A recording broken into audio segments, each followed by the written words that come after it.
Good morning, good afternoon, everybody. Welcome to today's stream. Mike, Nenya, Ghost and Coffee, Sven, welcome, guys. We are going to start things off on the Priest today in Stranglethorn. We are supposed to get beta access at some point. That being said, there aren't any specifics about the time of day. I was really hoping that I would just wake up, that I would have a beta in my game drop down. That didn't happen. So yeah, maybe it'll happen at some point this afternoon. Maybe it'll be something where they don't put it live until 6 p.m., which would be weird. But you know, it's their game and I guess they can do what they want with it. All we can do is wait and see. Let's go ahead and take care of our inventory issues here.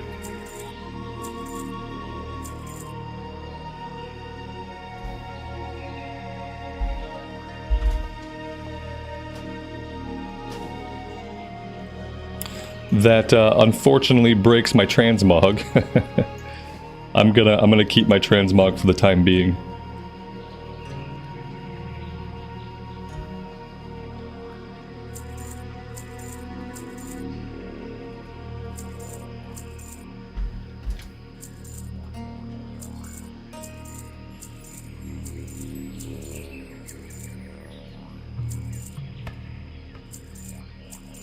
Yeah, if any of you guys find that you have beta access, let me know.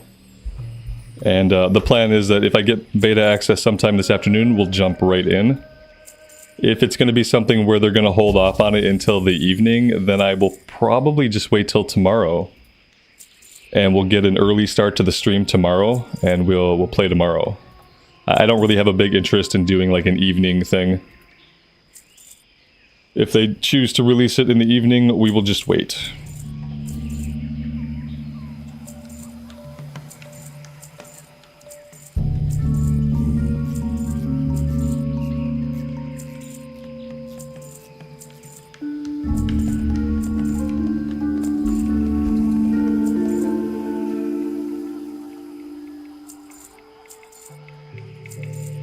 Yes, right now I'm ignoring some upgrades.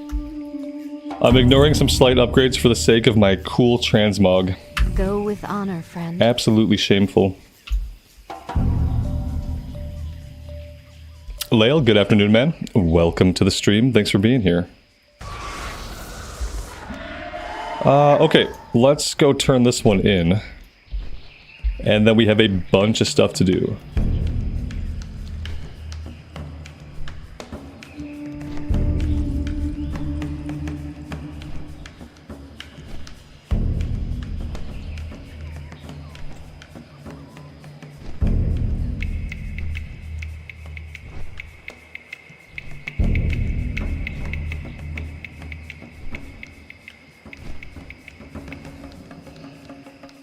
Light be with you.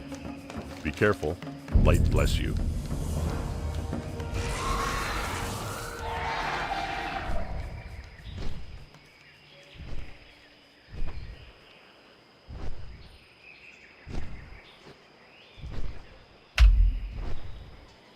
John, good morning to you. Welcome to the stream.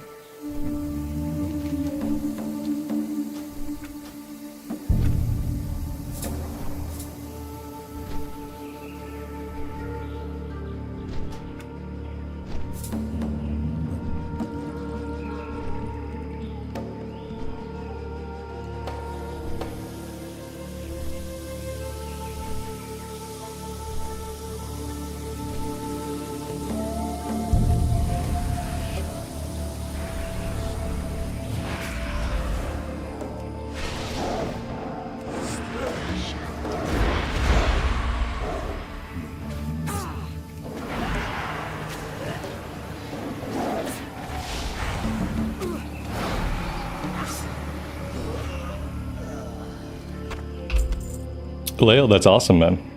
That's good to hear. Today will be my first day on the new regiment. The new regiment where I drink less coffee, drink less alcohol, and actually like try at my workouts. And we'll go from there. I think I ordered some creatine, so I'm gonna start loading up on that. And I'll just see how it goes. If anything else, I'm bound to feel better in day-to-day life. But yeah, the goal is to gain 20 pounds. Preferably in like a reasonable amount of time. I don't really know these days like what's a good time frame for goals like that, because it's been a long time since I've had any goals like that.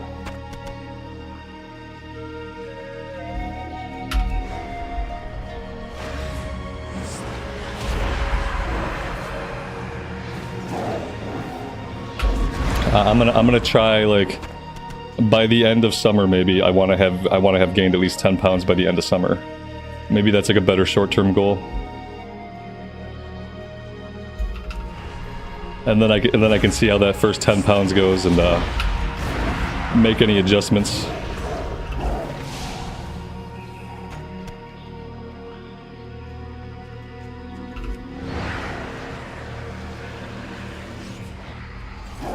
Oh yeah.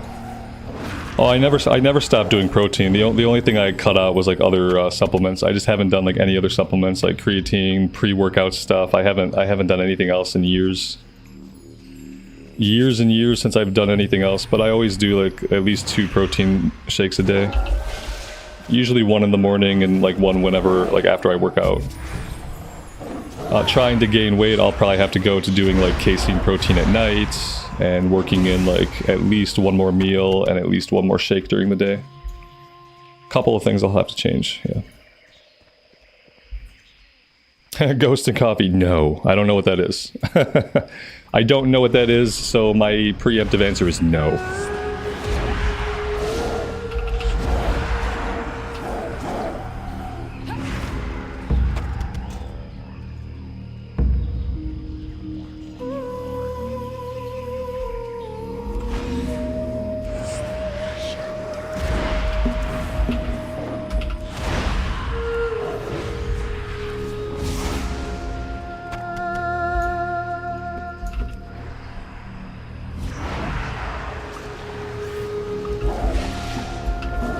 I figured you were.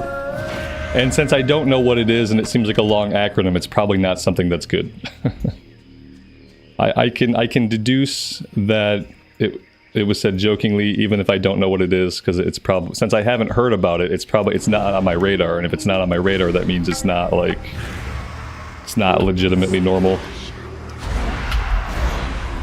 Nope, I'm gonna do what I used to do. I'm gonna do high protein, I'm gonna do creatine, I'll do casein for overnight recovery, and I will eat a bunch of chicken and rice. And that should do it.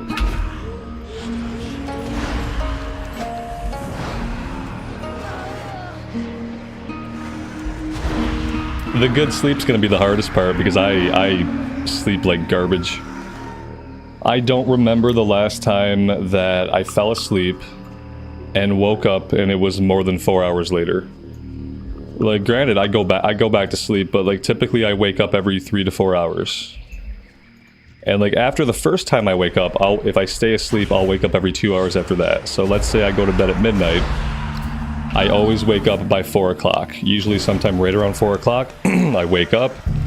I'll usually be awake for about a half hour before I fall back asleep, but then after that, I will wake up at 6, I will wake up at 8, and I will, if I sleep, I will continue to wake up every 2 hours. So like the sleep disturbances, that's gonna be like the hardest thing. It's gonna be the thing that like holds me back. And there's not really a lot I can do about it except like, you know, I'm not drinking as much coffee. I'm cutting my coffee intake in half, nothing super late at night. And then I'm cutting out alcohol entirely. So I'm hoping after a few weeks of not drinking alcohol specifically that I will get restful sleep. I'm hoping that like my sleep disturbances are mainly due to that. And that eventually I will know what it feels like to go to sleep and sleep for 6 or 7 hours straight. Because right now I don't remember what that's like.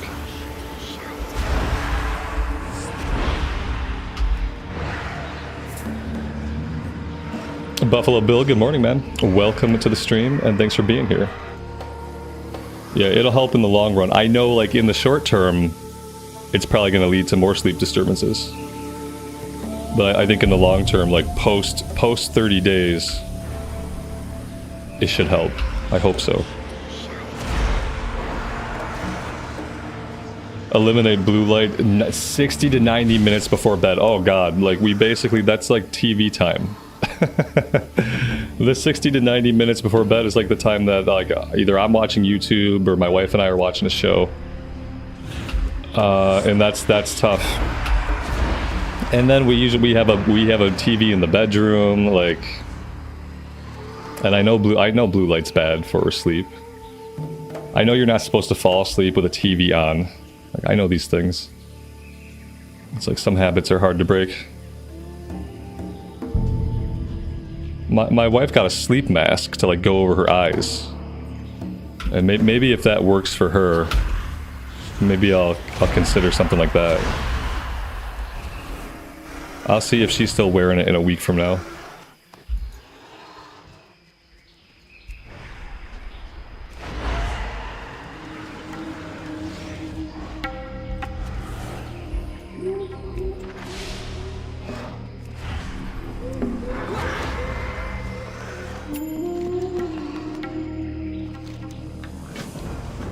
I do think it's mainly the things that I put into my body that are stopping me from sleeping soundly. I think once that is squared away, I'll probably sleep a little bit better. I don't mind waking up at 4. Like, waking up in the middle of the night is completely normal. It's normal for a human being to wake up in the middle of the night. And then, like, typically you go back to sleep. What sucks is that when I wake up in the middle of the night, I go back to sleep, I still wake up every 2 hours. I don't get to, like, finish my 8 hours. I get to wake up, like, every 1.5 to 2 hours. So that's the bad part. Like, the waking up one time doesn't bother me. What gets tiresome is when you wake up, like, 3 times after that before you're actually ready to be out of bed.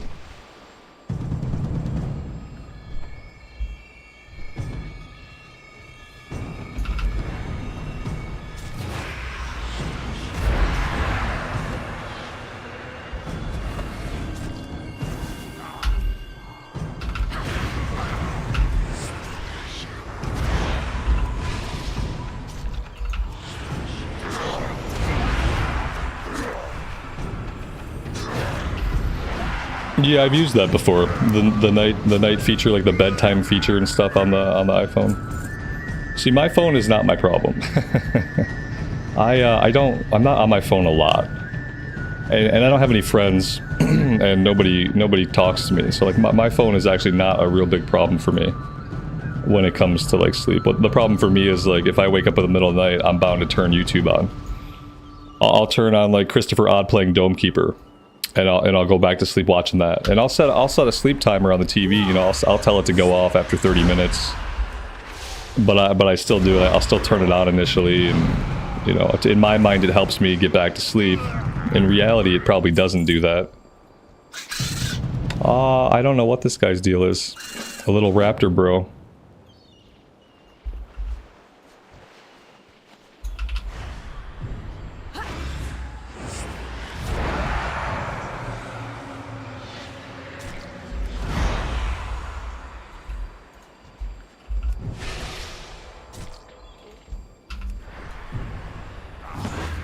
Yeah, that's the other thing. It's summertime, and the only way the air in the house is cool now is if we just run the AC all night long.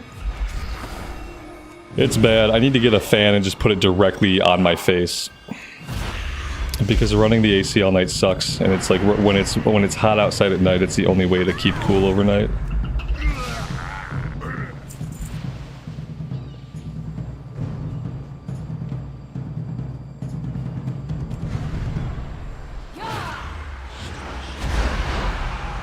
Probably be easier to like exist if you had like an air-conditioned sleep pod. Imagine just having like a sleep pod, like the ones that they have in some airports, the ones that they have in Japan, and like that was the part of your house that was like air conditioned. Like I could probably tolerate being slightly uncomfortable the rest of the day if when I went to lay down I was in like a completely climate controlled environment. Completely silent, completely dark, completely climate controlled. That would be nice, and it would be cheaper than cooling the entire house, just so I can sleep soundly.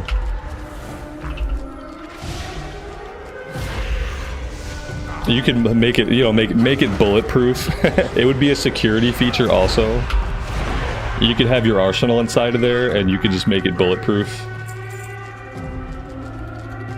Bulletproof, fireproof, watertight. And then you'd be all set.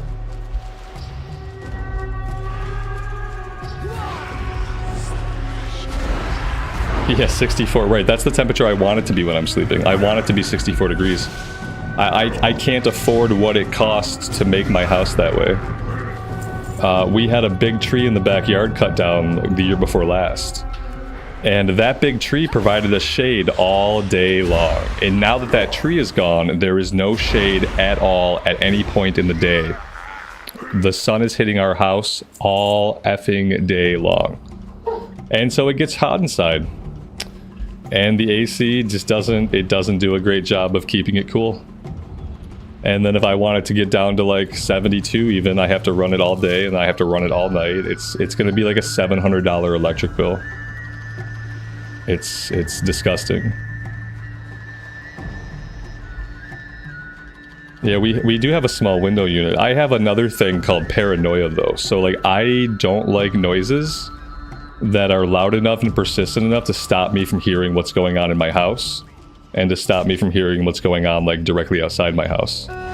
I don't like being in a noise-filled environment where it kind of cuts me off from what's happening around me. I get very anxious and very uncomfortable when I can't hear the sounds of the house and I can't hear the sounds from directly outside the house. So like running a window unit has that problem. Same thing with running a fan close to me. It's like I don't choose to do it because it creates a white noise that stops my senses from like picking up stuff going on. Part of it is just PTSD from having a child. You know, having a child when they're young, they cry out all night long. My son like cried out all night long, much longer than some kids do. So I still have like noise-based PTSD where like my brain feels like I have to be tuned in to everything happening in the house, even while I sleep. And so like I kind of shy away from running a fan or putting in a window unit, like anything that's going to drown out the noise. It's great. I'm cold now, but now I'm like anxious. So it's like a double-edged sword. I really can't win in that regard. Can we look at the MOG? Yeah. This is the War Within pre-order transmog. It's freaking amazing. It looks good on everybody. And I really like it.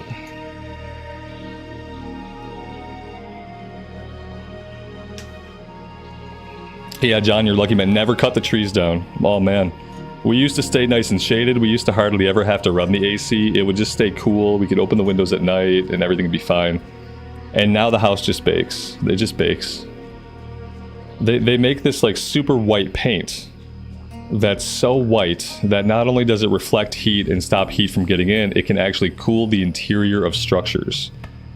And I want to like get this white paint and I want to go up on my roof and I want to paint the entire roof with this white paint. Now, I don't know if that would be exactly legal, and I don't know what its reflective properties are. So I worry about it like blinding airplanes overhead and stuff like that. But also, we rent. And I'm not really sure what like the property management company would think if somehow they found out I had coated the surface of the roof with super reflective white paint. They should be happy. They should be like, oh damn, that's awesome. Great job, buddy. But I have a feeling that would not be the reaction.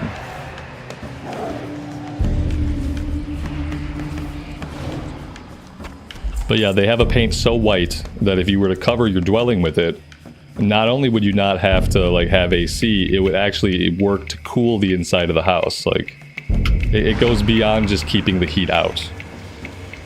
But if we were to adopt these things that science can provide us, that means big industries like air conditioning and the electric departments, they would lose money. And God forbid we shift money from the status quo and send it somewhere like a paint company making like highly advanced paint. We wouldn't want like any rich white people to lose money by shifting our focus to something else. It'd be a shame. So we keep running the ACs and using up all the power, and meanwhile there's this solution that could like help, you know, millions of people, and we don't adopt it because we don't want to change the status quo. And that's my sociology TED Talks for this morning.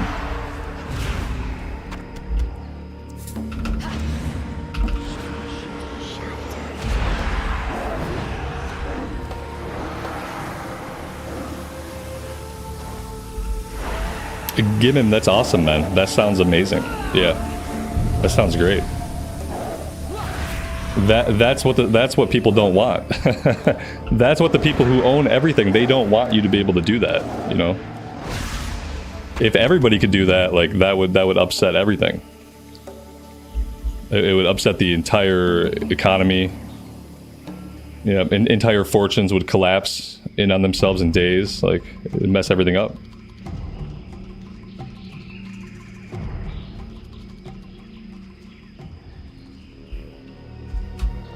Alex, good afternoon, man. Welcome to the stream. Thanks for being here.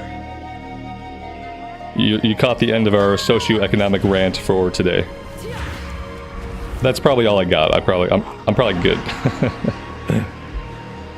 I'm probably good to stop there, even though I could go on. The Murlocs we don't need. What are we looking for? We're looking for lash-tail raptors. I need to like get out of the Murloc den. The raptors are actually like up here. Here we go. If any of you guys see that you have beta access this morning, let me know. I'm waiting for beta to show up in my browser. I have the sneaking suspicion that it's going to be some kind of like 6 p.m. launch my time, which is weird, like, but whatever. I have a feeling that's what's going to happen.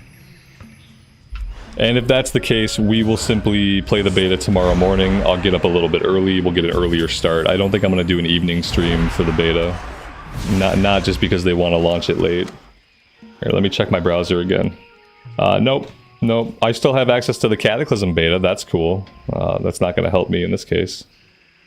Boop. Okay. I'm hoping it'll be a ninja launch sometime in the middle of the day. That is what I'm hoping. I'm hoping it's not like the standard 6 p.m., 3 p.m. Pacific destination Blizzard time, 6 p.m. my time. I'm hoping that's not what they do, but it seems as the day goes on, it seems more and more likely that is what they will do.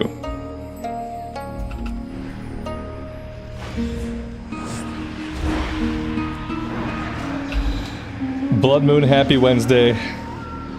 Good luck with that. I'm sorry to hear about that. It's better just to get it done and get it taken care of.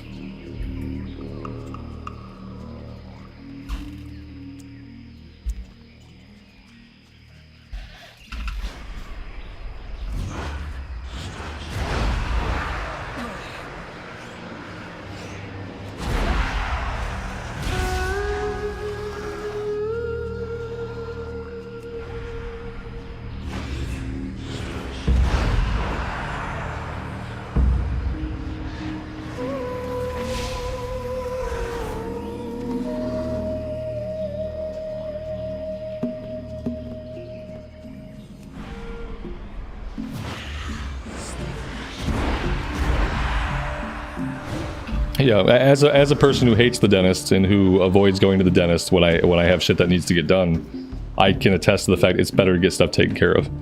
If you're in a physical and economic situation where you can get that stuff taken care of, then you should always do it right away. Like I don't, and I regret it all the time.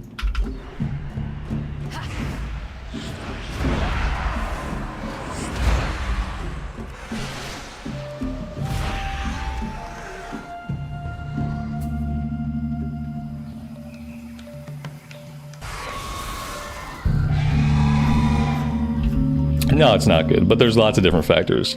A lot of like why I pushed it off is economic factors. Like I'm at a point where like when I was a kid I had braces, okay? And so for a long time my teeth were perfect. The problem is I also had the really shitty old fillings. And the fillings eventually started to fall out and I didn't really notice, and then I had a bunch of molars that simply cracked. And those molars over time became useless. And because I spent a lot of my life without having dental insurance and all of my life without having money, I was never really in an economic situation to like just get shit taken care of right away. It was always like, oh damn, cracked molar, this should get taken care of right away, don't have the money to do it.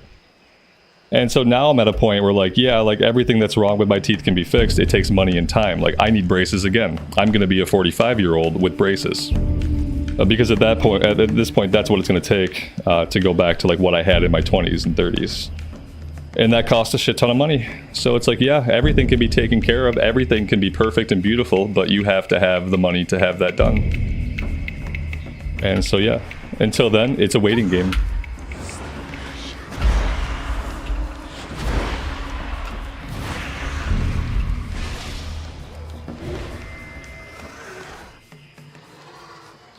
Shams, thanks for being here. I appreciate that. Thanks so much.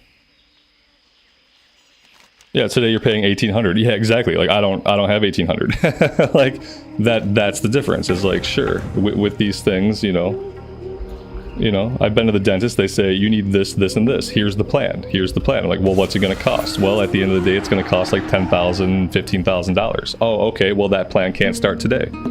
That plan has to wait.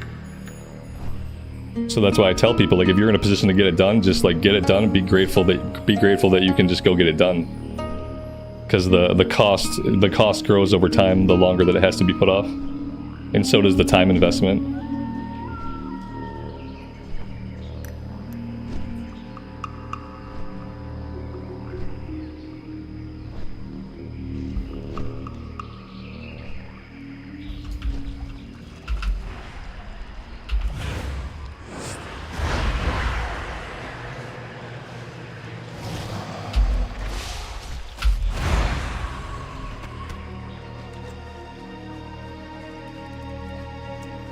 What am I looking for here? Elder Croc. I'm looking for one Elder Crocolus skin.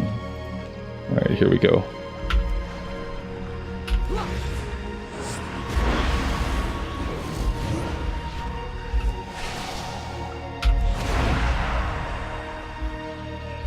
Surprisingly, he did not drop any loot. He didn't drop any loot at all.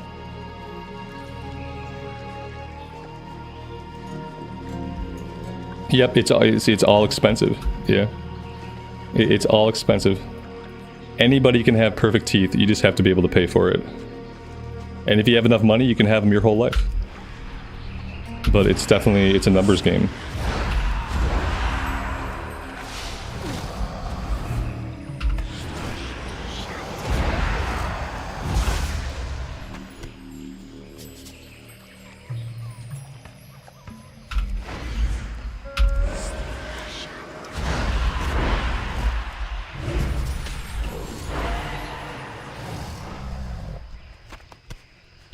There we go. Over this way, we are going after Shadow Maw Panthers.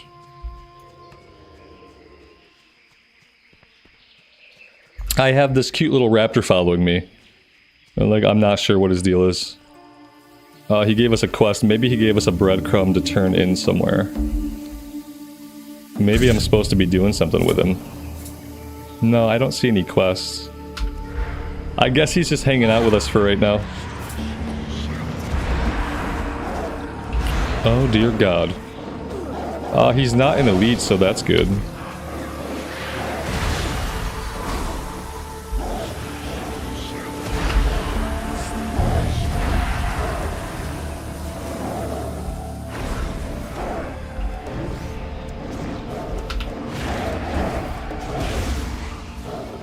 Why? What's with all the panthers? What's happening? Why is this happening? Okay, like maybe he just continues to summon panthers, like the longer we fight him, the more panthers he summons in? That has to be what was going on. Oh my god, I thought at first we were just like incidentally aggroing stuff, but no, he was calling these guys in. And they were actually doing like decent amounts of damage to me.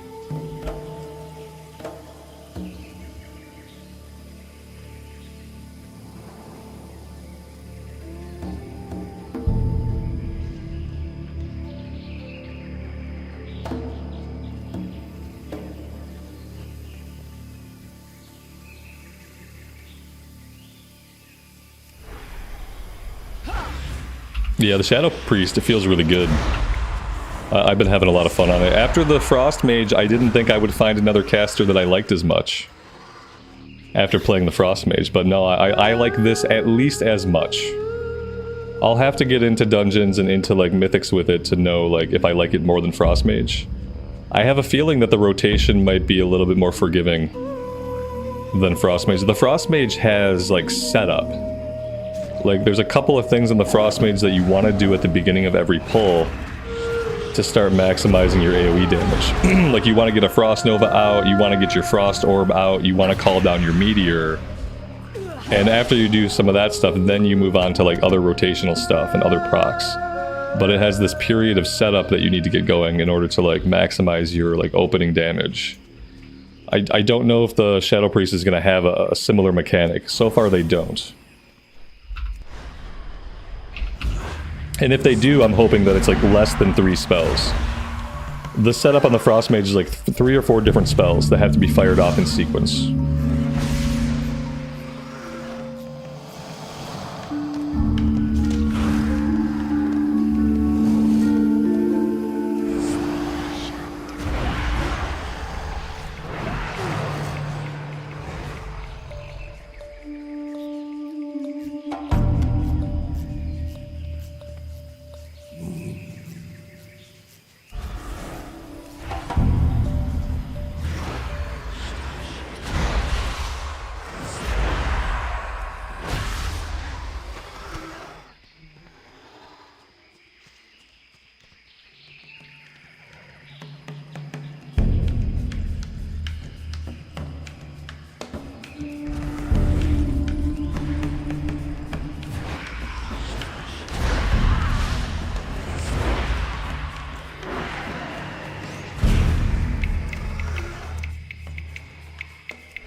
Karen, good evening to you. Welcome to the stream. Thanks for being here.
When's it supposed to come out? Are we talking about the beta, Trevor? When is the beta supposed to come out? It's supposed to happen today, but we don't have like a time. They have not given time. I've been checking Wowhead to see if like there's any info on Wowhead, but so far Wowhead has nothing either. Yeah. Right now it's whenever they want to push the button, basically. And I wonder if they won't like let people in like sporadically. You have the Epic Edition too. Yeah, you're in the same boat I am, man. Yeah. You paid the $90 and you're sitting there like, okay, today is the 5th, today is beta, I paid my $90. Like, where's my beta? Where's my beta, Blizz? Where's my beta? Yeah, we're in the same boat.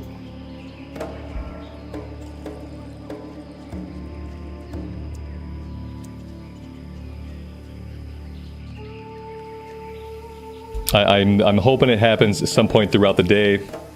But I have a feeling that, yeah, I have a feeling that it might not be till 6 p.m. Eastern Standard Time. Yeah. I have a feeling it might be a 3 p.m. Blizzard time launch, which would make it 6 p.m. my time, which is not ideal for me. If it's 6 p.m. my time, I probably won't play today. I'll probably just wait till tomorrow and we'll do like an early stream.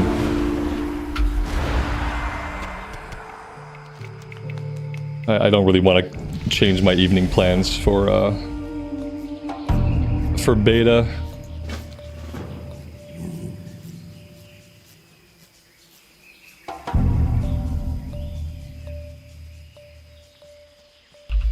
We have a talent point. Let's see. Apathy. Your Mind Blast critical strikes reduce your target's movement speed by 75%. Seems like a PvP thing. Increase your leech, that's a decent passive, and Vampiric Embrace. I don't really want another ability to push. Causing you to heal a nearby ally. Nah, I'm gonna go with increasing leech, I guess. And then over in the Shadow Tree, we're not doing Mind Spike right now. Void Plague damage increased by 6%. Increase your maximum insanity. Oh yeah, this is a must. I have to, even just for the increased max insanity, I would have to take that. Okay, there we go.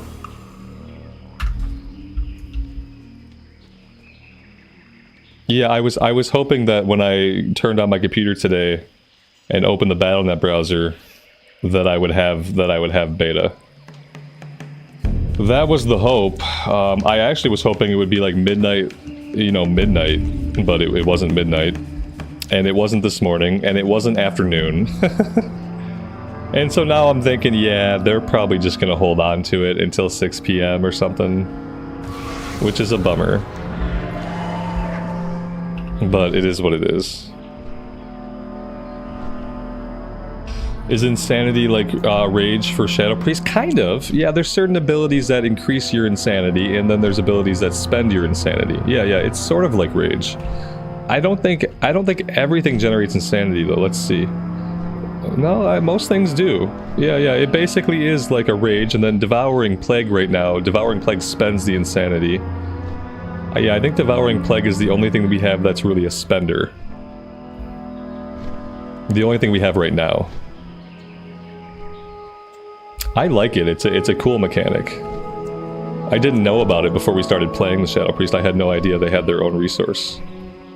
It's nice because, people say, oh, yeah, mana's not even a real thing in modern WoW anymore. And it's like, yeah, it's not. It's not really a real thing unless you're a healer. But usually, if you're a DPS class that traditionally has mana, usually you have a different mechanic that you do have to manage. So, like, I'm not managing my mana, but I do have insanity to manage, and that's nice. It's nice that in the absence of, like, mana management, there's something else.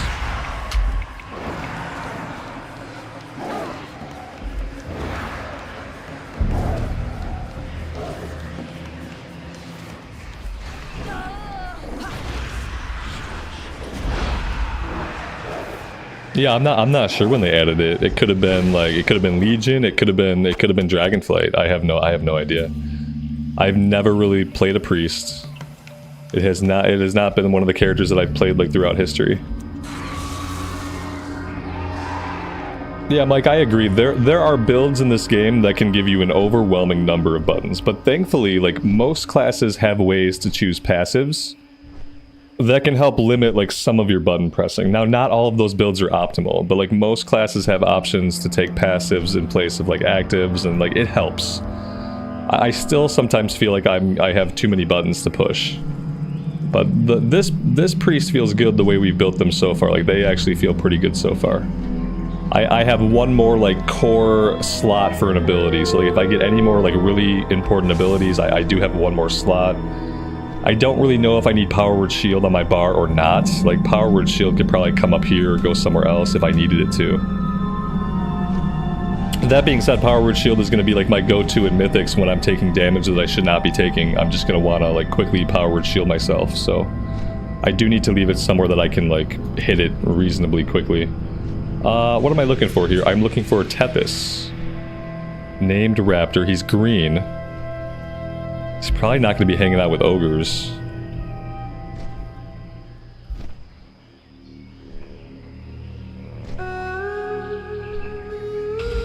Honestly, when specs have their own mechanics, it does make the spec more interesting, and it builds more on the class fantasy. As opposed to everybody using mana, because, like, mana's fine. Like, what really was, like, bad was when, like, you know, hunters had mana, everybody had mana.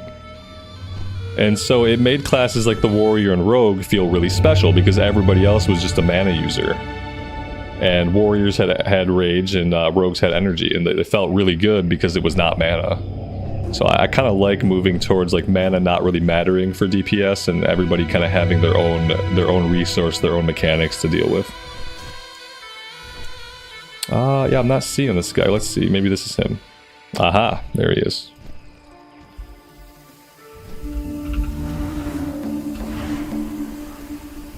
And that being said, it does add to the complexity of some of the classes. And it can make them a little bit more challenging to learn than if you were just trying to use mana and have, like, a standard rotation. But I feel like it's worth it for the variety that it brings.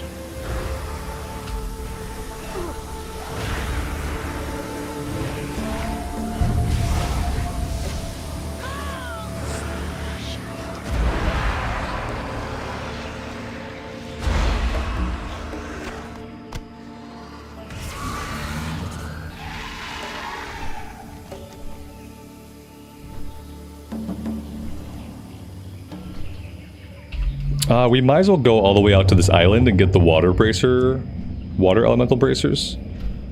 Yeah, let's go do that. That way we're done with everything. We can turn everything in. We can see what's next.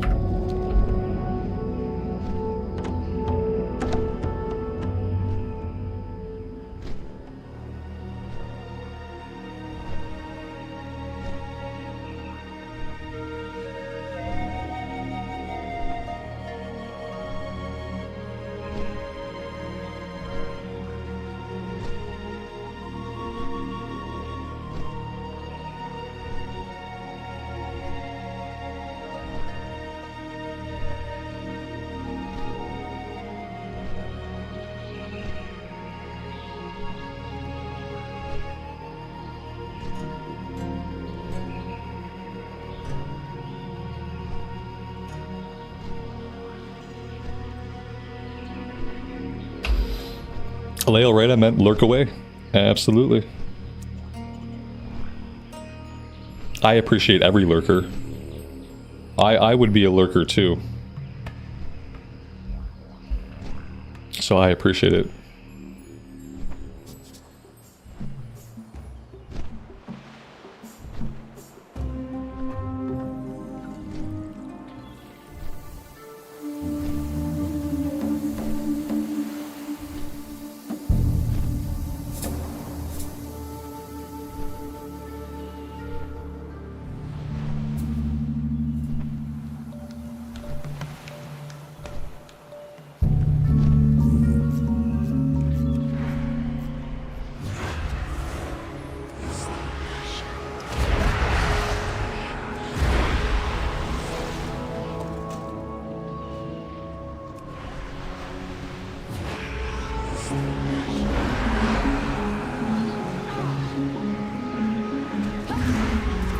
Oh, the music here got really interesting.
What level do we have to be to do time walking? Oh, it doesn't require a level, it requires an item level. Oh, okay, so I need to be equipping upgrades even though it breaks my transmog. Understood. Understood. Yo! Have a good one!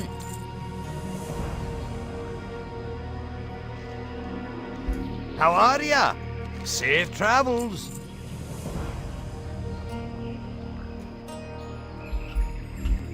Hey there.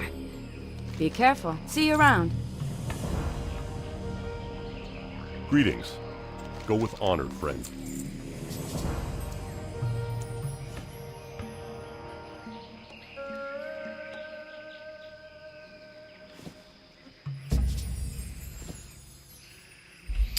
That's not bad. At least we kept a tunic. I prefer the tunics to the robes.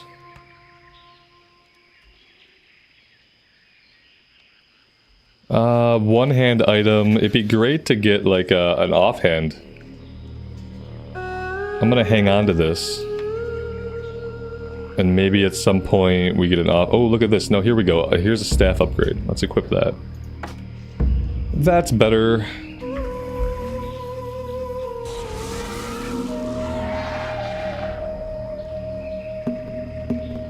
You got my attention.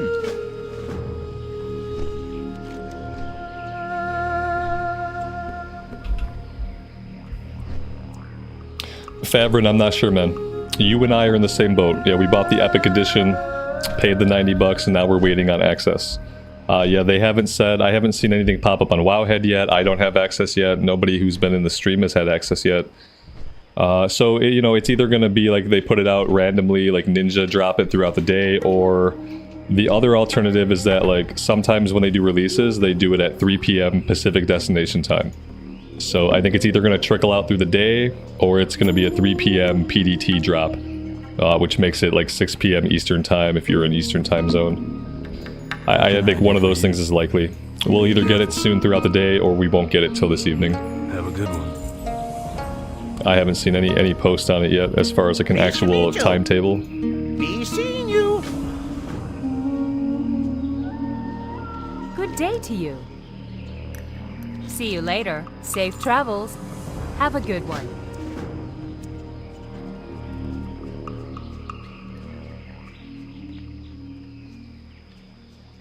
Here there. Watch your back. Johnny, good afternoon, man. Welcome to the stream, and thanks for being here. Off with you. Talent point, talent point, talent point. Void Shield. When cast on yourself, 30% of damage you deal refills your power word shield. Oh. It says when cast on yourself. Oh, it's talking about power word shield. Oh, this is a great passive. That's kind of a great passive. Is there anything else we need? Void Tendrils. Summons shadowy tendrils. Do they mean tentacles? Are they just not saying tentacles? Rooting all enemies. Oh, it's a root. Okay, we don't need a root. Increase the amount of damage required to break Psychic Scream. Psychic Stream. Psychic Stream is different. And, oh, I need Power Infusion. Yeah. You guys were saying I need to work down to get Power Infusion. That's what I need. Okay, let's take Shackle Undead, even though I'm probably never going to cast it on anybody ever. Let's do that. Am I going to level up only in Classic Zones? Yes. Yeah, it's the best leveling. The Classic Zones, like most of them still feel like zones. They don't feel like game levels or like set pieces. Every time I try to do like a time walking campaign, it just feels like I'm like, instead of playing in a game world, I'm playing in this one moment in time. That like, it doesn't feel like a world. The zones don't really feel lived in. It just feels like I'm playing through like an action set piece. Like Warlords of Draenor, Legion, Battle for Azeroth. Like, Battle for Azeroth is not as bad. Like, Battle for Azeroth kind of feels like the zones are lived in. It feels like stuff is going on like natively in those zones, but especially WoD and Legion, they just feel like those worlds are not lived in. They exist merely to propel the gameplay and the story forward, and it's like a really weird, like, isolated feeling. I don't really like it. I much prefer to level characters up in the old world. It's super fluid. It feels good. You have so many options as to like where you can go. It just feels good. Levent, good afternoon, buddy. Welcome to the stream. What do we need here? We need icons. Icons dropping from the Bloodscalp Scavengers.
Yeah, the way I look at it is like when an expansion drops, like the best time, the time that an expansion content is the best content is when it first drops.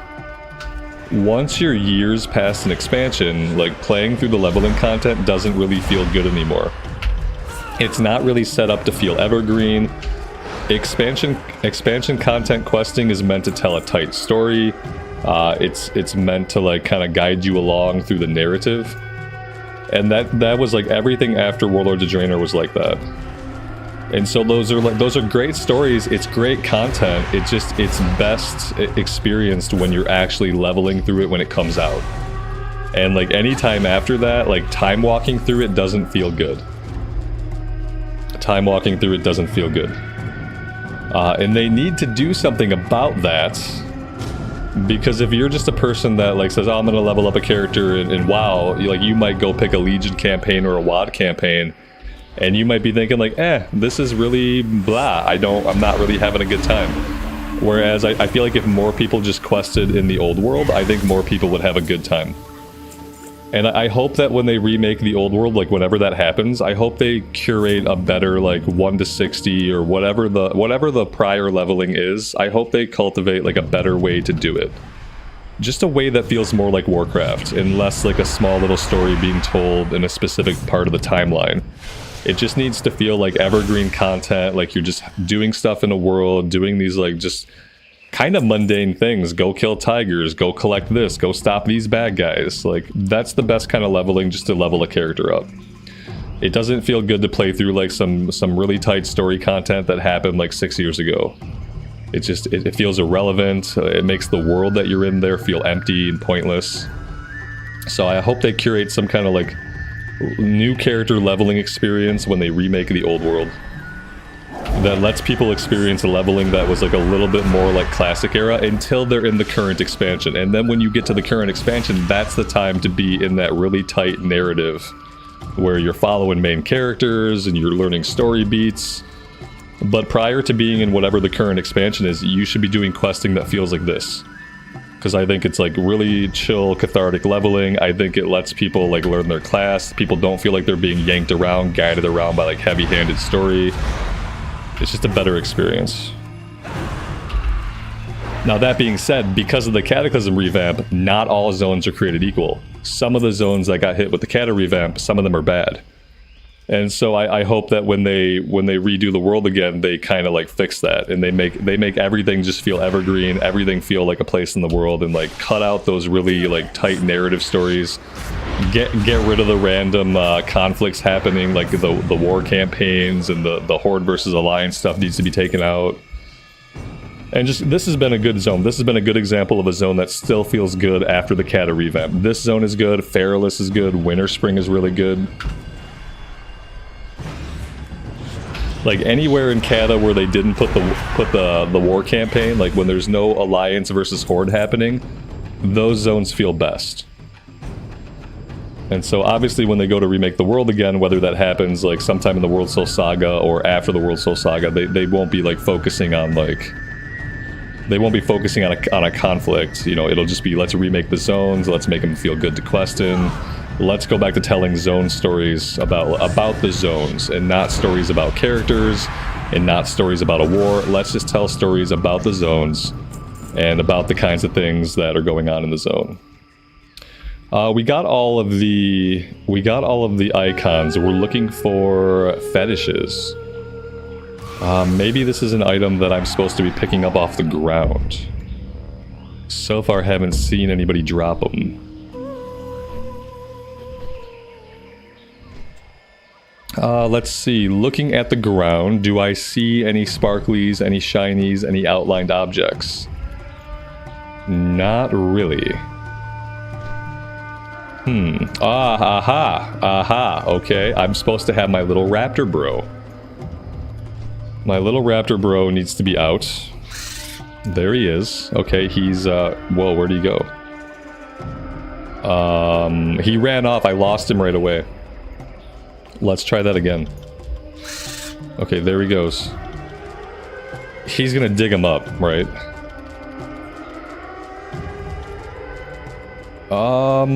Or not. Oh, no, there he goes. Okay, cool. Okay, he's off again.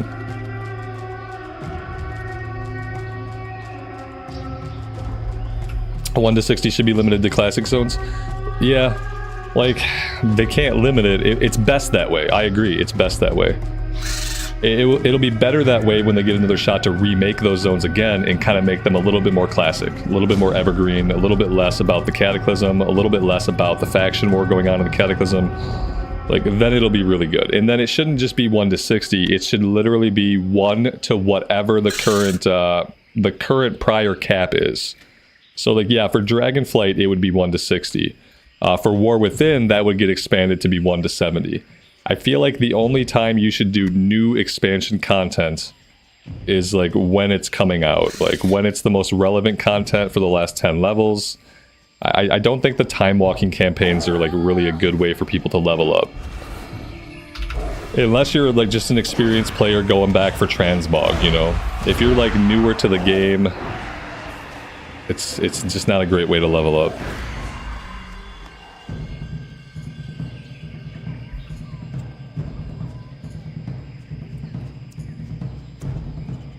And dropping people into the last expansion is not a good idea either. Like, I would hate for War Within to come out and for a new player to level up only in Dragonflight. Like, can you imagine you do Exile's Reach and then you go to Dragonflight and that's all of the game you get to see? Like, I don't think that feels very good either. Yeah, I think there should be a 1 to 60, 1 to whatever leveling experience. I think it should be a specific experience, like through the old world content, through Eastern Kingdoms and Kalimdor. Like, Eastern Kingdoms and Kalimdor should be your 1 to whatever the last level cap was. And that should be what new players experience. And then later on, if they want to go do BFA or Legion or anything else, or Dragonflight, that's fine. They can go do it later. But they should just be put through, like, some really good, like, just base MMO, World of Warcraft feeling leveling. 1 to 60, 1 to 70, whatever it is.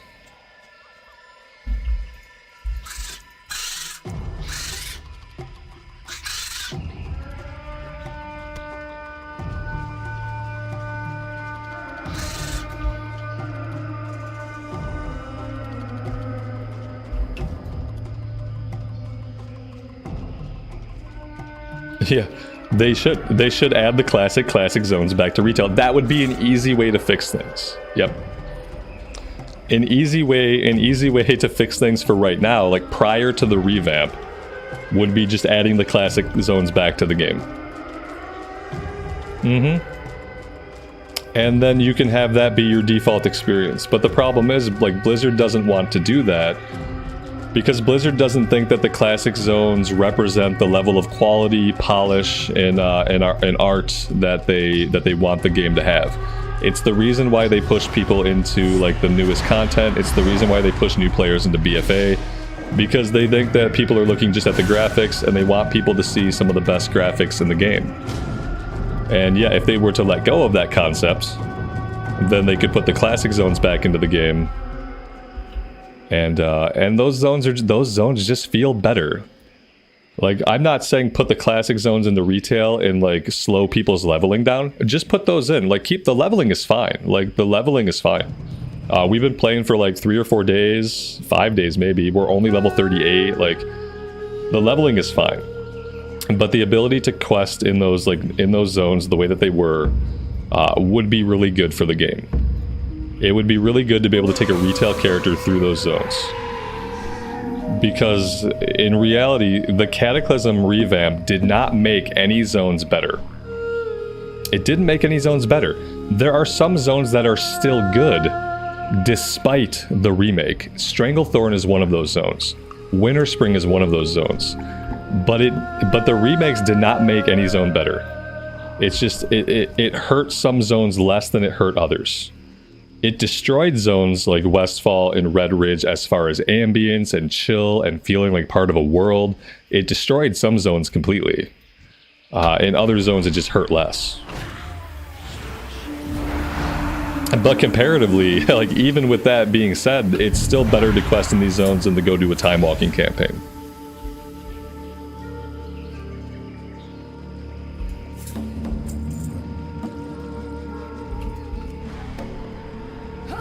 Do I mean Northrend, Pandaria, Draenor, Broken Isles, Cultures will never be used for leveling again? No, that's not what I mean at all. No, I just mean the default experience for a new player should be different. They can leave time walking in. If an experienced player wants to go do Wrath of the Lich King time walking, so be it. If an experienced player wants to go do Mist of Pandaria time walking, Draenor time walking, Legion, leave all the shit in. Don't take any of it out.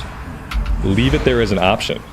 But the default experience for a new player should not be I do Exile's Reach and then I go into BFA. The default experience for a new player to WoW should not be, I do Exile's Reach, I go to the Dragon Isles. That should not be the default experience for a new player. The default experience for a new player should be like, I make a class and race, and they get put in a starting zone, and then I do that starting zone. And then maybe once I hit level 30 or 40, maybe then the option opens up to do a time walking campaign, but I think that they should start in the classic zones. And I think that after they revamp the world, that's what will happen. After the world gets revamped, people will start in Kalimdor and the Eastern Kingdoms. That will be your new player experience after the next world revamp, is like, you will start in the Eastern Kingdoms or in Durotar, depending on like if you're where you're at, what race you are.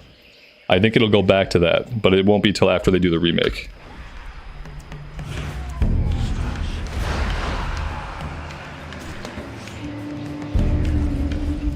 Yeah, and for the Cata remake, the intention of having a more linear, faster-paced experience is fine. Like, you can do that, but unfortunately, like, the way they did it, the way they rewrote some of the quests, the way they recontextualized some of the zones, it just made the zones feel worse. If they just wanted to have smoother leveling, all they had to do was give an experience boost. Like, you can have smoother leveling in the classic era zones. It's just called, you know, increasing the XP gains so that you don't have to zone hop all the time, and then that's fine, you know. They chose to expend a lot of energy and a lot of time remaking content and removing content from the game that was really good. Like, the content was already really good. People loved it. And so to think about how many like work hours they must have spent remaking the zones to remove that content from the game until Classic came out in 2019, you couldn't play those zones anymore. They were gone. They were just ripped right out of existence.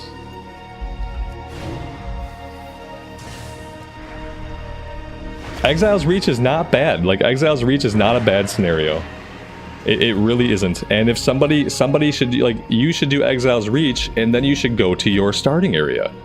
You should do Exile's Reach, and then you should go to Northshire Abbey.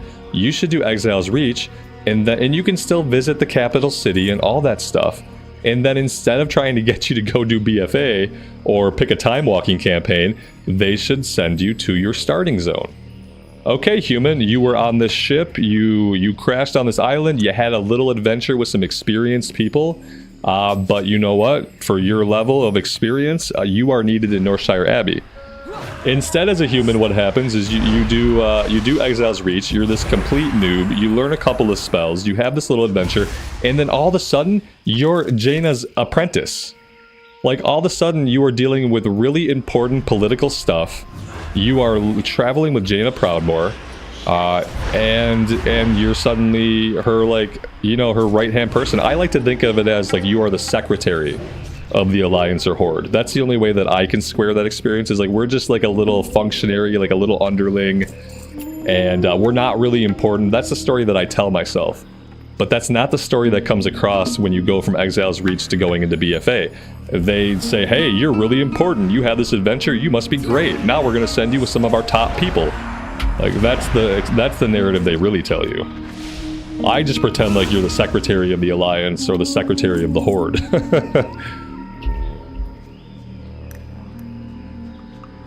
But it would be much better if you did Exile's Reach, great scenario, and then you go to Northshire Abbey. Instead, you go into this like really plot-heavy, really narrative-driven, full of cinematics and characters that you don't know, things you don't understand, like who is Jaina, who is Anduin, what are these cutscenes about, what is Kul Tiras, where am I going on this boat? Like, you just, like, none of it makes sense to a new player. It's all just stuff happening. Instead, you could go to Northshire Abbey, and then you'd be having an experience similar to what you had in Exile's Reach, which is that you're in a zone, there are some things going on, you run around, and you help people take care of them. That would be a smooth transition in my mind.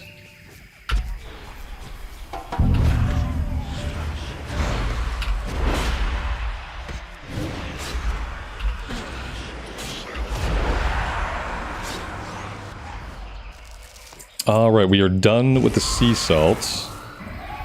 We are going after the head of Bangladesh next. Yeah, the BFA plot was okay.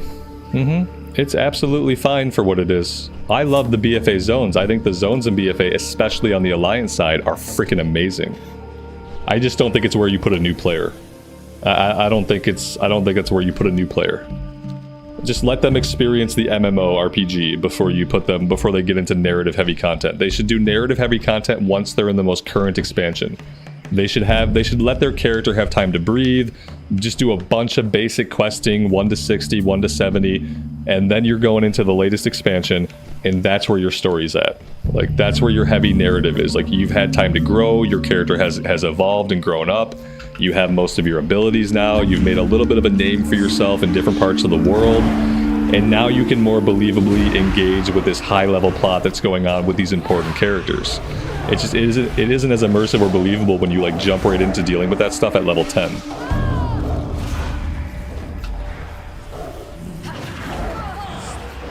And for a lot of people, it's straight up confusing the way they thrust you into that content. Is this the Warlock class? This is a Shadow Priest. It's really cool though. It's sort of reminiscent of the Warlock in the fact that you have some damage over time stuff, you're using some like shadowy-esque abilities. But no, this is a priest. It's a lot of fun.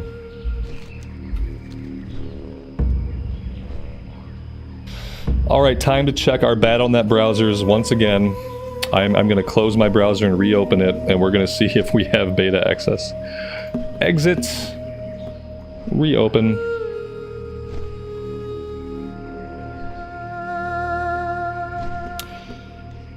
Drum roll, please. No, we still don't have access. I think it's going to be an evening thing, which really sucks. There's not a good reason to do an evening launch for a beta. It's not an actual launch. They should really just have handed it out access throughout the day so people can get it installed and start checking it out. But yeah, it looks like it's going to be an evening thing.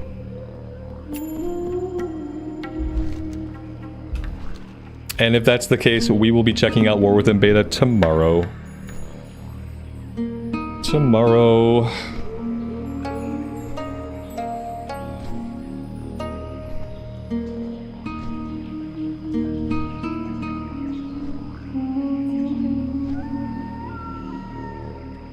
Hi. Watch your back.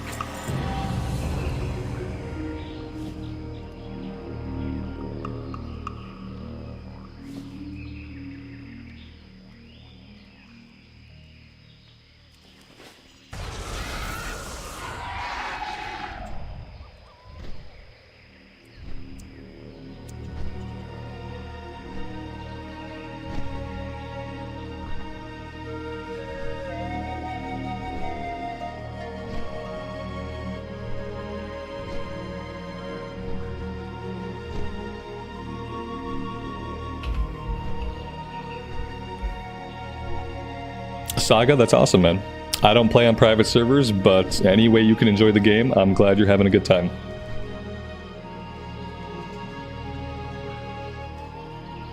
Hello. See you around.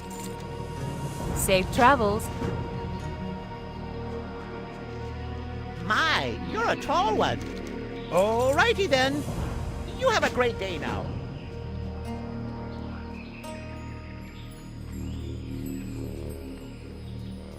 Talk to me. Be good.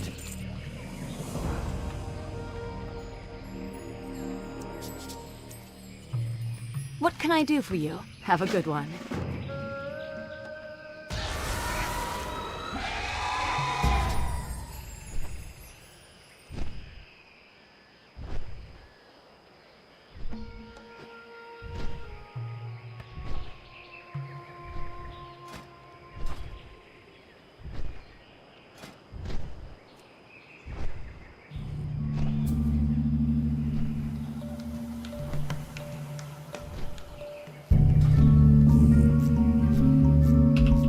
I'm gonna queue up for a dungeon as DPS.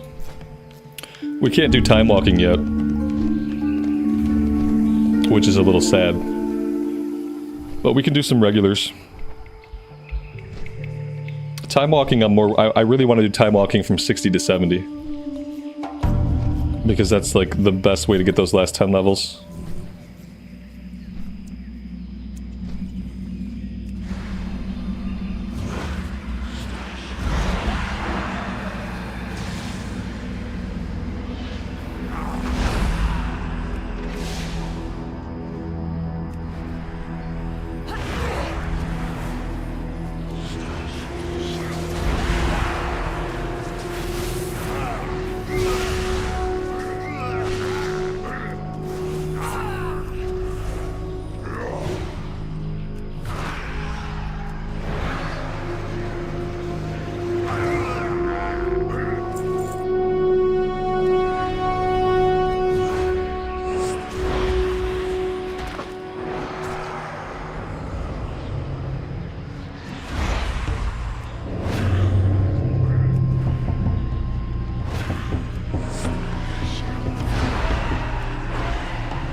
It's live. By it, you mean beta? Beta? I don't see it yet, but let me restart my BattleNet. Boop. Boop. Okay, and now this will determine whether everyone's going to get it all at once or whether they are going to filter it out to us. I have the beta installing now. Okay, start install. Should take like minutes. Internal error occurred. Please wait a few moments and try again. Okay. Oh, we're being hit by an internal error. Oh, that's not good. That is bad. We're so close, chat, but so far. Yeah, no, it's not happening. It's not happening. Here's what I see. There you go. That's what I'm getting. I don't know what this is. Let's find out what this is. Let's see, an internal error occurred. Please wait a few moments and try again. If the error, please start. Well, yeah, we'll try restarting, but I just restarted. So I will restart. Yeah, we're close. We're not there yet. I will try again. Isn't it tomorrow? No, it's today. It's the 5th. Yeah, beta opens on the 5th. Today is the 5th. Dungeon Fighter's taking a while. Yeah, that's fine. Ah, I did not want to be a healer. Excuse me, but no. Okay, update. Yeah, it's borked, guys. I'm still getting the error. I'll wait a little bit and then I'll try again. Yeah, let me know if any of you guys if you're able to successfully install it, let me know. Yeah, Leo, you're getting the same message. Okay. I feel like some people are going to be getting this message, yeah. Yeah, we'll try again in a couple minutes and we'll go. If anybody's able to successfully install it, let me know. Like if it's installing for you right now and everything seems fine, I want to hear from you. Yeah, the only way to get, like, realistically, let's be honest, the only way that a person's probably getting in today, day one of the beta, is if you bought that $90 version. It's the only way. Now, if you signed up for beta, you'll probably get in the coming week. But I think that the only way you're getting in right now today is if you signed up, if you bought the $90 thing. Because that's what they're doing. They are money gating access to the game. So, yeah. It's not for me because I need to play the game 3 days early. And by 3 days early, I mean when the servers actually come live and the game is actually out. Once they're offering a 3-day early access, like, I don't have a choice anymore. I have to pay that money to get in when the game opens up. Because it's not 3-day early access. The game opens up when I get to play it. Everyone else who didn't pay the $90 gets to play it 3 days later. and so the real release date of the game is when the folks who bought the $90 edition get to play it. And that's bad. Like, I don't like that marketing practice, but especially for what I do, like, I have to be able to play the game when it's actually live and not when it's 3 days later. And anybody, if you're someone who's interested in, like, endgame content and maybe you have a guild, it also makes those people feel like they have to pay the $90. It's shitty marketing, but it is how they do things. And they got the $90 out of me. Just like they got the $90 out of me for Diablo 4 early access, aka when the game actually opens up. Yeah, it's still busted. I am going to, let's see. I'm gonna uninstall whatever little bit it installed. We're gonna do that. Let's make sure, yeah, uninstall. Yes, uninstall. You can't uninstall the War Within while World of Warcraft is running. Okay, I'm gonna log out of WoW for just a second, guys. Bear with me. It still thinks it's running. Okay, now we have to go into Task Manager. I haven't been in Task Manager in like 10 years. This is not Task Manager. No, that's not it. Oh, I hate Windows 11 with a fucking passion. Okay, there we go. We're wiping whatever little bit it tried to install of the beta. I'm gonna wipe that. That's gonna remove the files. Then we're gonna restart BattleNet. Then we're gonna try again. Maybe I shouldn't have the game running when I'm trying to install this in the first place. Maybe I shouldn't have the game running. It's installing now. Yeah, it's that I don't think I can have the game running while I do this. Let me go here. Let me go here. Let me go here. Okay. Yeah, so that's where we're at.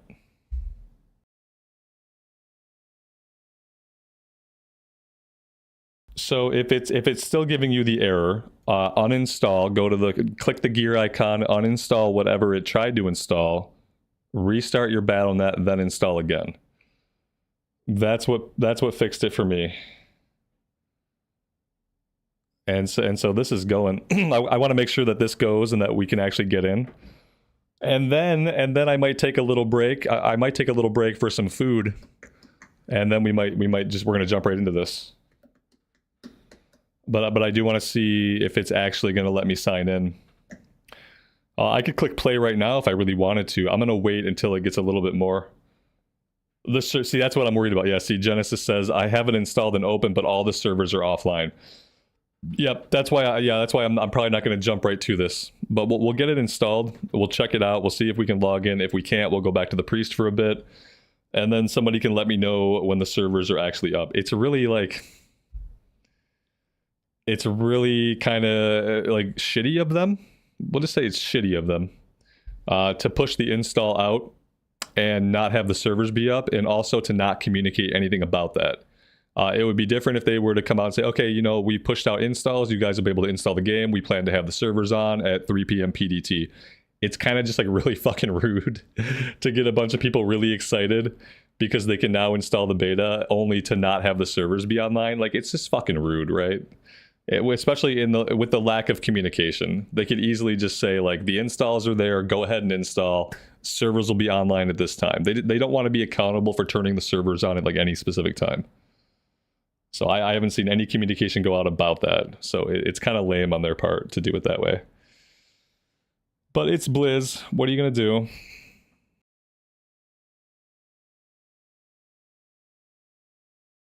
Yeah, no, I doubt I can play like another version of the game while this installs. I think I just have to let this run.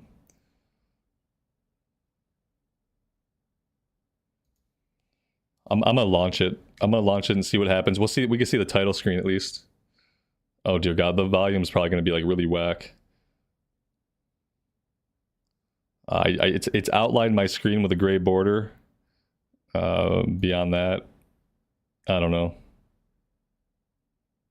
Oh dear God. What have I done? I've made a terrible mistake. Photosensitivity warning. Okay. Okay. This is still the Dragonflight stuff. Oh dear God. Select an account. I don't know what this means. Neither of those accounts are my actual account. Okay, okay. Now the problem is like, okay, yeah, let's let it finish. Neither of those accounts are my actual accounts.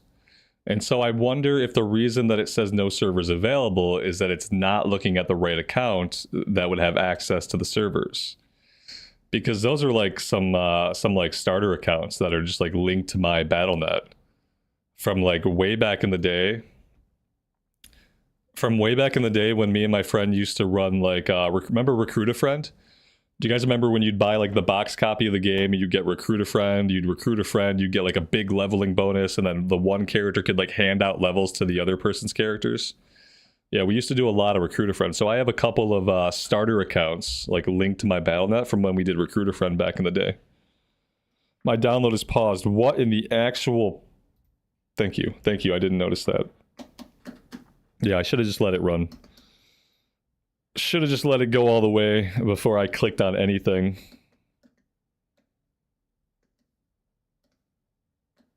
And I'd love to like keep playing the priest, but I don't think it's gonna download while I'm doing that. Now it's never gonna start again. It's not a very big file.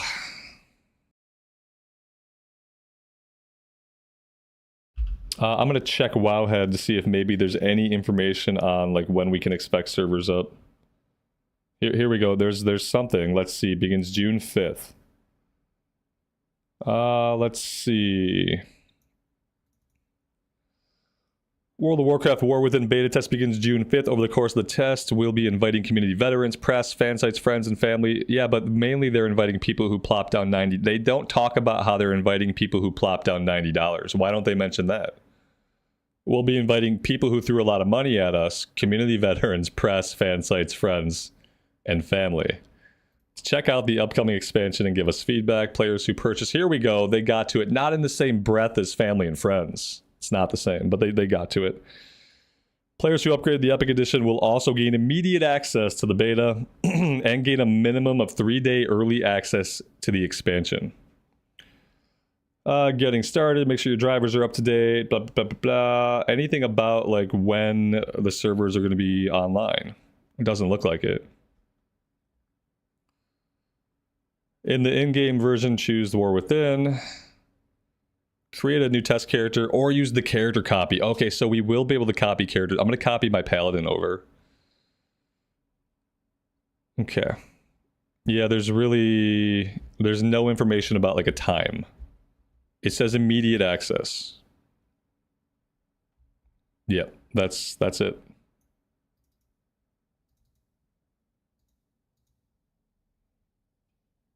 Beta's out? Yeah, beta's out. Yep. The servers might not be up though. Okay, so this is done. Let's try to press the play button again.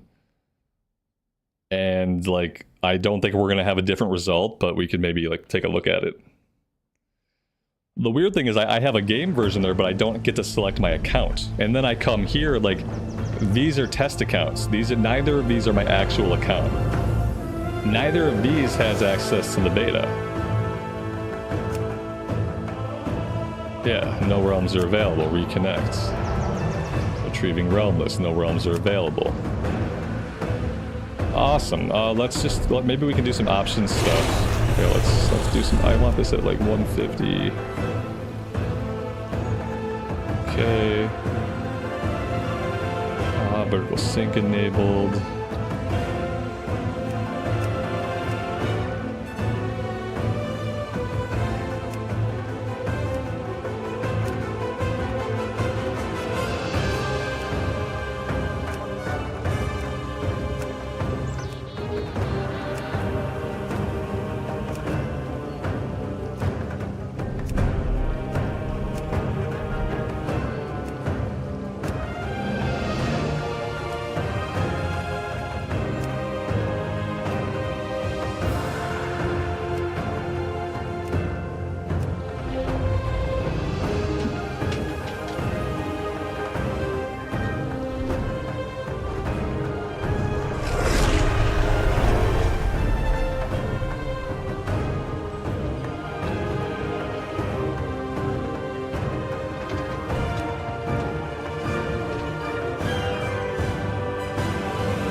Okay, sounds, yeah, sounds.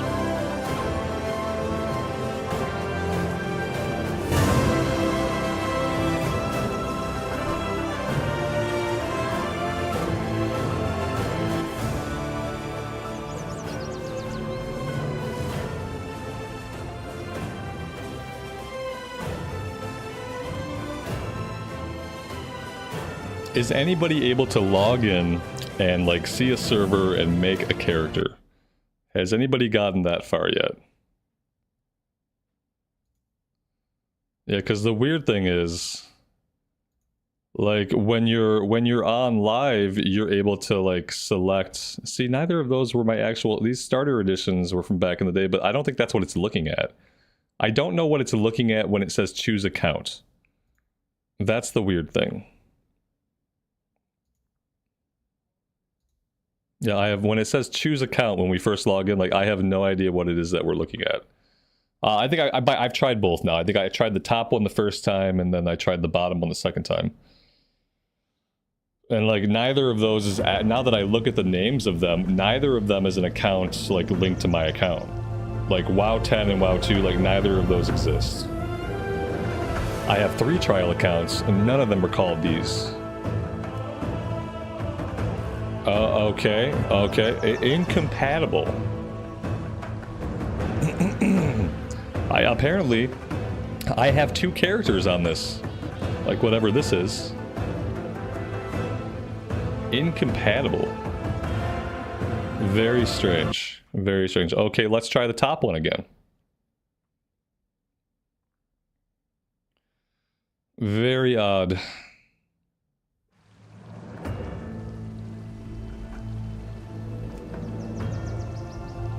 Yeah, and then this one has no realms available. Is anybody else seeing what I'm seeing? Or do I just have like a unique little problem here that's probably never going to get solved? Either way, like I'm going to go back to playing the game for a bit. And I guess like eventually this gets sorted out someday. Let me know if any of you guys are able to get in and like start playing the beta. And then, like, if you guys are, if someone's able to get in and you're playing the beta, then I'll go back and try some more. But I think for now, I just want to, like, actually play the game. Use my time more wisely.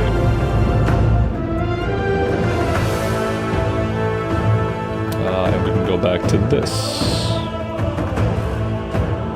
Or can we? There we go. Oh, yay. Those weren't my accounts, though. Yeah, those weren't. Like, it said WoW 10 and WoW 2. I actually don't have an account that's named either of those things. So I'm not sure what to delete. And I'm also not sure... I'm not sure if I can delete... I'm not sure if I can delete those accounts. I'm not even sure how one would go about removing an account from their BattleNet. Even if I wanted to.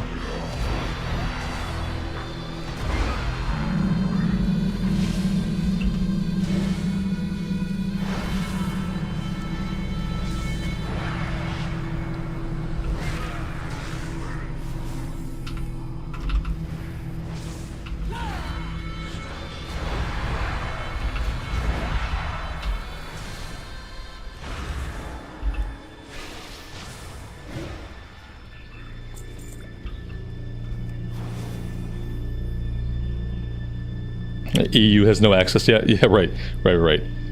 Yep. That makes sense. Let me check that out, Alex. Okay, log in. Cool. Game accounts. Okay. Yeah, on my account I have a WoW 2, a WoW 3, and a WoW 1. I don't have a WoW 10. Whatever the hell that is. This has a list of the game accounts, but it does not have a way... Oh shit. WoW 10, Shadowlands Public Test Realm. Look at this. Can I share this? I don't know. This doesn't seem to have any like information specific to me except for the usernames. I think it's fine to look at. If it's not, then I'll get trolled in some horrible way. We'll see. So yeah, like this is what it's looking at right here. Like WoW 10 and WoW 2 is what it's looking at. These are the Shadowlands Public Test Realm. How do I remove these? There does not seem to be any option to interact with them in any way. Because those are the only things that share a name with what it's looking at. Yeah, and I don't know how I would manipulate those at all. So if that's what it's looking at, I am fucked. Like, I cannot get rid of those. I do not have control over the fact that they are listed. I can't make the game acknowledge that I should have access to beta. And yeah, like there's really not a lot I can do at that point, I guess. Yeah, there's no way to remove these accounts. You can't get rid of them, which is kind of effed.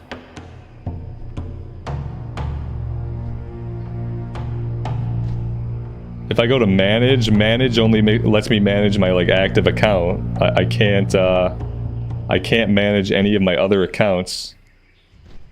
Even when I'm in manage account, like I don't have access to even delete that account. Very, very weird.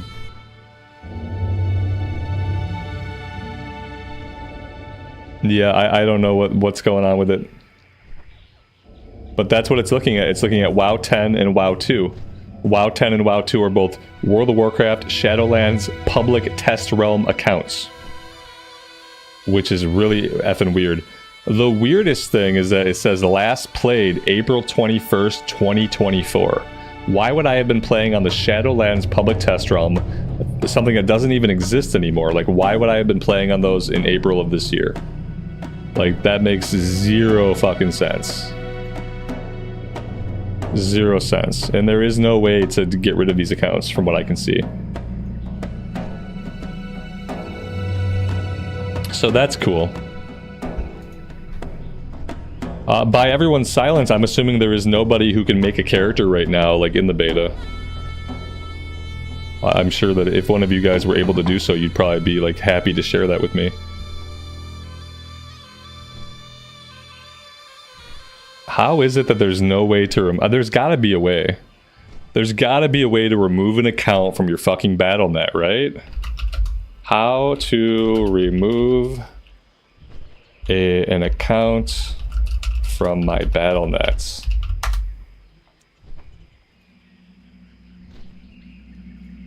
There's nothing more powerful an than ad. you. Perfect. There's nothing more powerful than you, chat. Really? All right. And sign into your... Let me see. Let me watch this guy's video. and see if there's a way to actually do this. Okay. It'd be cool if I could see it in like a resolution that was higher than 720. Oh, 1080. It still looks bad in 1080. Okay, awesome. Oh, you have to... Do you have to put in a ticket?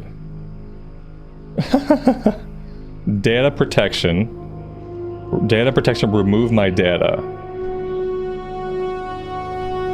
Okay. Remove my Battle.net account game data. Okay. Yeah, but what's this gonna do? Remove my Battle.net account game data. Okay. This seems like a bad idea. I am requesting to have all my data removed. No, this doesn't seem like, this doesn't seem what I, no, this is not, that's not what I want. I don't think that's, I think that's gonna blow out my entire Battle.net account. I don't think that's gonna, yeah, that's not gonna get me what I want. Oh, God.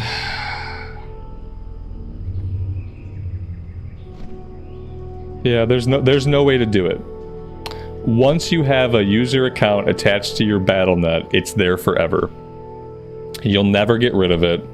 You can't hide it. You can't get rid of it. You can't delete it. That's it. Now we know. Cool. All right, I'm not going to worry about it right now. Maybe they'll figure their shit out eventually, and they'll get it to work. Maybe they won't.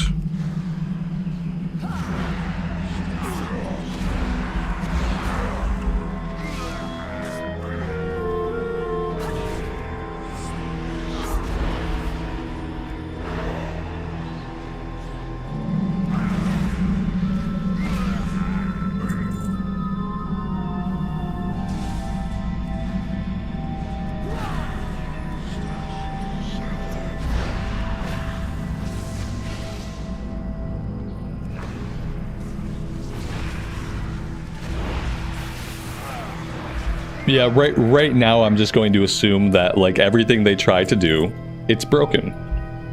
That's what I'm going to assume for right now. Until a bunch of you guys are telling me, like, hey, I'm playing the beta, I've made a character, I'm running around. Until a bunch of you guys are telling me that, like, I'm not going to worry too much about it. I'm going to assume, like, every other single thing they ever try to do, it simply doesn't work. Because they've basically proven that they don't know how to make shit work the first time.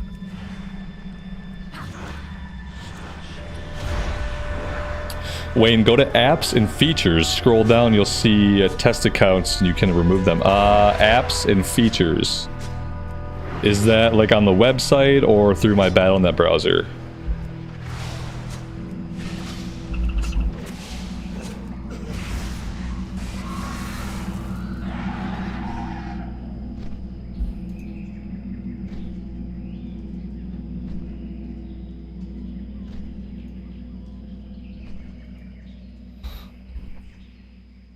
Do.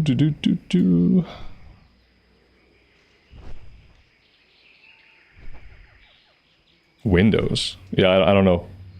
I'm not sure. Apps and features.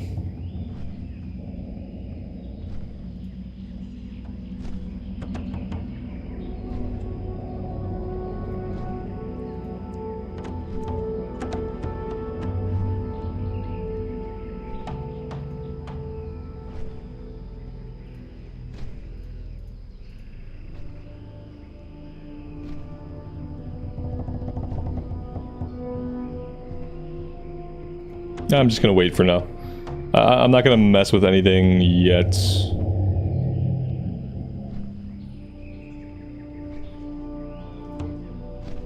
Yeah, I'm just gonna chill for now. And we'll see. We'll see if they start letting, if people can actually get in, then I'll look into it more. I think right now it's just a standard issue of like Blizzard not knowing how to make stuff work. Yeah, right, exactly. It's just typical of them. They're gonna have all kinds of problems. Yeah, like why would they be able to turn a server on and have people simply be able to log into it? Like why would that be a real thing? I don't know. It's not.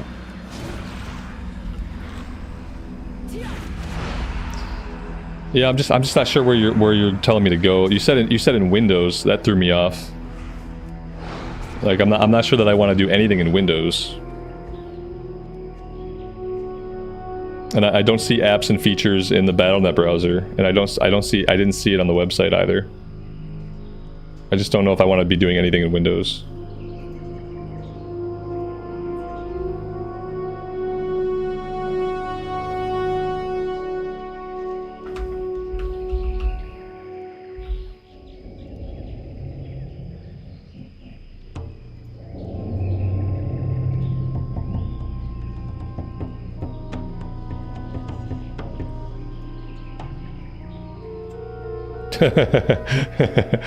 Alex, nobody do what Alex just said. Delete System 32 in Windows for immediate access. Alright, no one do that. Yeah, see, that's the part I don't understand. Like, why would my Battle.net accounts be accessible in Windows apps and programs? That seems weird to me.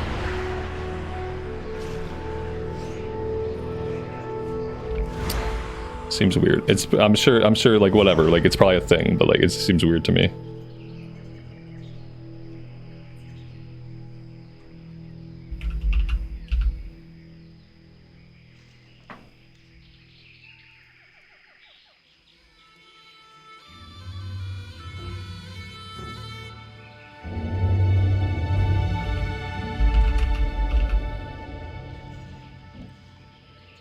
I don't even seem to have that.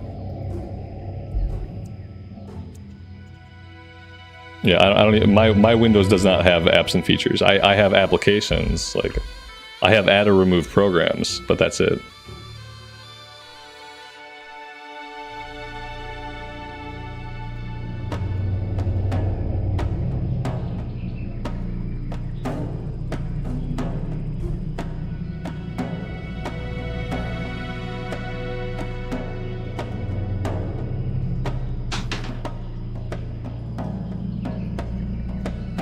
Okay.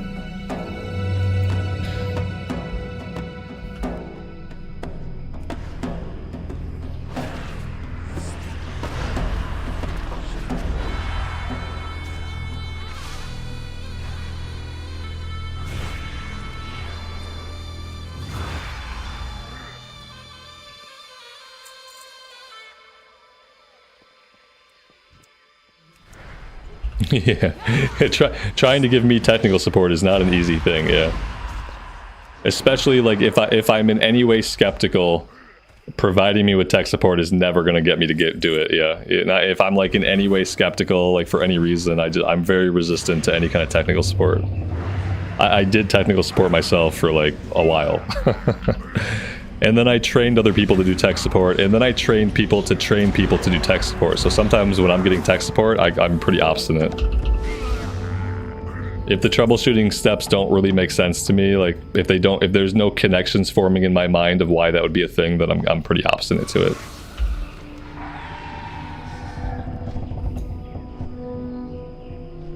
Alright, like I said, when you guys are getting into the beta, then I'll be more worried. If I still can't get into the beta when you guys are getting in, then I'll be like looking at exploring other options. If I'm still having the same problem. Yeah, and then so like until then, it seems to be a Blizzard problem and not a Robert Rambles problem. So we'll just see if people start getting it eventually, if they're able to play. Or if it's going to be a thing where it's busted, maybe the servers don't come up till later. We'll see. Either way, not a huge deal. At least we have it installed. We have our settings dialed in. So like whenever they open it up, we're ready to go.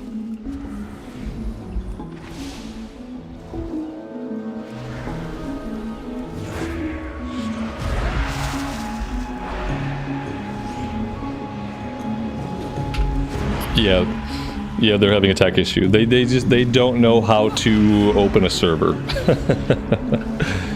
25 years later, they don't know how to push out an install and like have a server be open and have people log into it. They also like the more concerning thing about that is that like they also don't really seem to know how to quickly and effectively communicate with humans. You'd think being like a video game company and everything would like you'd have ways to quickly and accurately communicate with your players. But not only can they not have an unscuffed release of anything, they just don't have the willingness or the ability to communicate. So that's the real problem.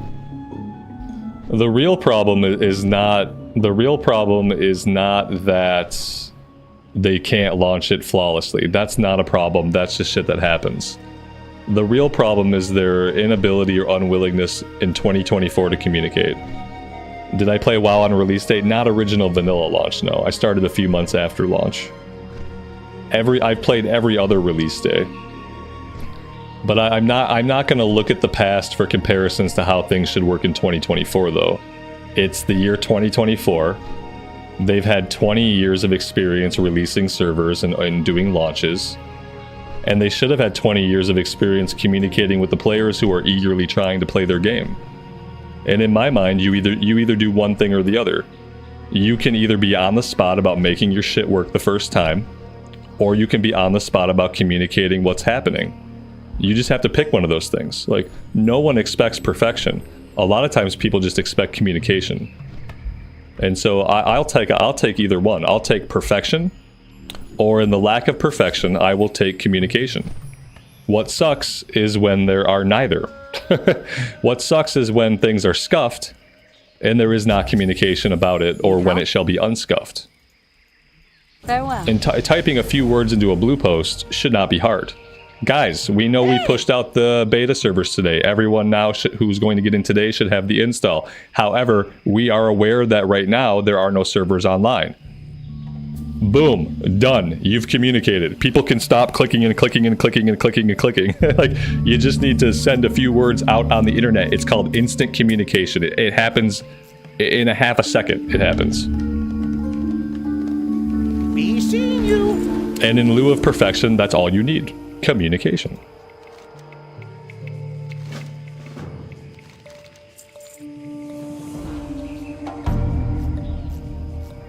And they posted, so I'm sure they did. Yeah. I'm sure there's a fucking Twitter post. Yeah. See you around. If there was a Twitter post, I count on Wowhead to kind of relay that to me.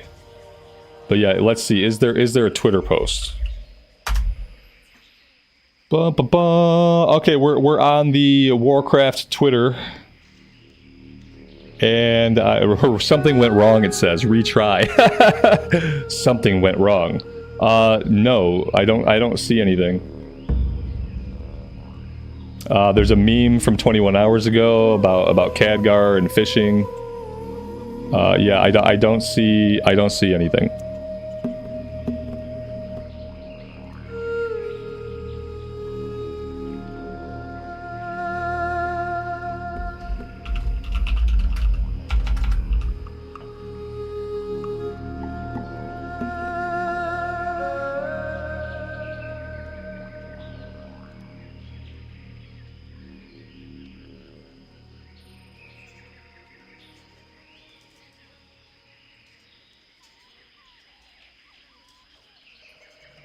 Yeah, I don't see anything on the Twitterverse. I'm not good at twittering, but I did a quick little look and I don't see anything. So, yeah.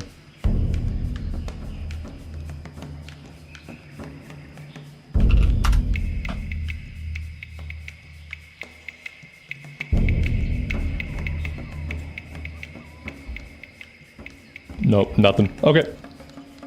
Cool. Let's keep playing the game. Where are we going now? Oh god, did we run out of quests? We seem to have run out of quests, which is okay. But we didn't get any other quests to like send us anywhere else. We must have missed something. Yeah, we're missing an entire story chapter. What? Ah, here we go. We got it. Pleased to meet Nobody you. panic. You have a great day now.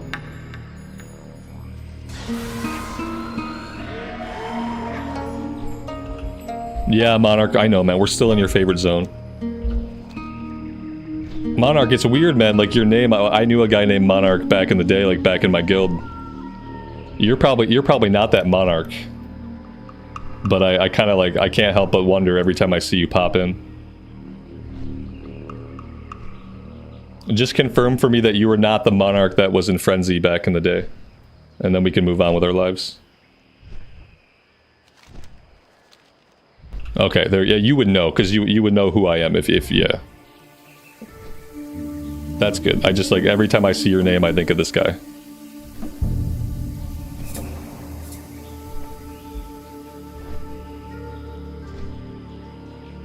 He was like a semi-retired day trader, so like all day all this guy really did was play World of Warcraft. Good guy, super knowledgeable about the game.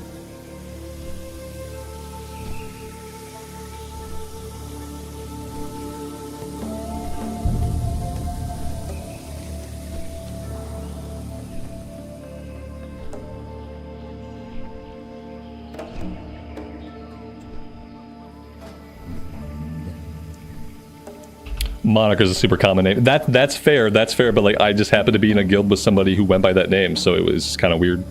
It might be super common, but like, yeah. No, I know, I get it. Shadow Crash. Hurl a bolt of slow-moving shadow energy. Do I want this?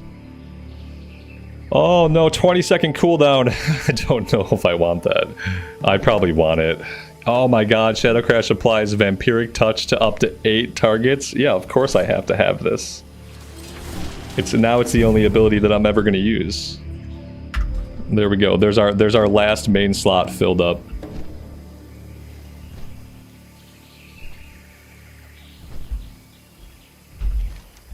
Yeah, your name's super common. Super common name. Yeah, super common. To be fair, man, you're the only other monarch I've ever known besides that guy. So like, it can't be too common. It can't be too. Then again, I'm not on the internet in a lot of places, so maybe I'm not the one to know. I wouldn't sweat it, though. Greetings. Be careful. Light bless you. What's your story? We are bound by a common enemy. You wouldn't want to see me when I'm angry. Exploring Nomergon. Keep your chin up, eh? No, no, no, no, no, no, no. No, no, no, no, no, no, no. Oh, BC, I don't believe you. You know, you're just trying to get his goat. You just don't let Obesia get your goat. Yeah, see, no, they didn't. Right. No, don't let him do that to you. God. May the light embrace you. Remain vigilant. I got a bad feeling. Farewell. Alex, my middle name is Monarch. Oh, you guys. I'm changing all my character names to Monarch right now. My new X handle is Monarch.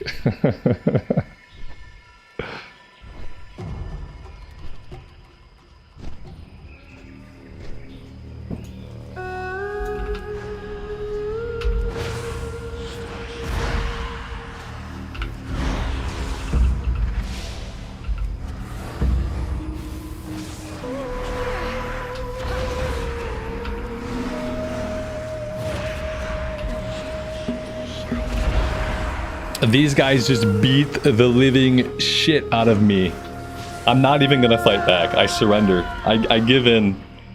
I don't have a single big heal anywhere on my bar that I can click. I have all these buttons that I think can heal me, but I didn't have any of them out.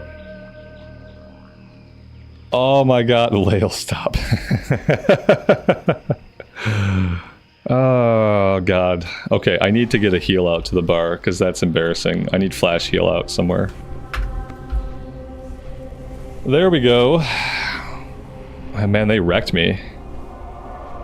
I heard Modern WoW was too easy. I heard that you can never die. That's what somebody told me. Okay. Let's just not do that exact thing again, and then we'll be fine.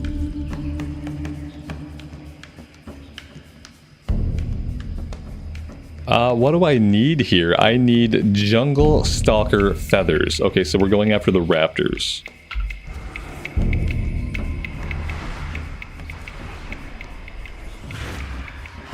Wait. This said that it applied Vampiric Touch, right? Or was that the next talent? Oh, maybe the next talent applied Vampiric Touch. Okay, so it doesn't apply Vampiric Touch yet. So, or did it? No, now I don't know if it did or not. Hold on. No. Okay, it doesn't apply Vampiric Touch until I take Whispering Shadows. Okay, so I don't need to open with it right now. Yeah, right now, it does not need to be my opener.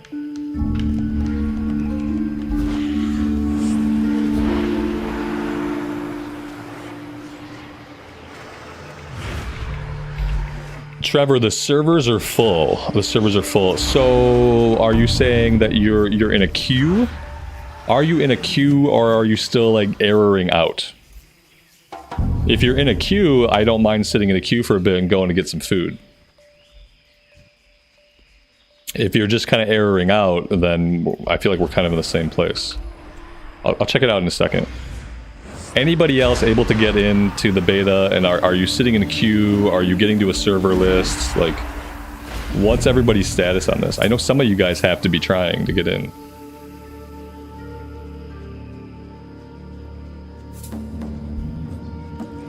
And if you're logged in and playing, I need to hear from you immediately. Yeah, it's priority number 1. Let me know if you are logged in and playing the War Within beta right now. Incompatible. Yeah, incompatible is what we were getting. Yeah, we were getting something incompatible. That was the message. You saw a server list, right? But it says incompatible. And then when you try, like, if you have any other options to try, when you try those don't let you in either. Yeah, it's still incompatible.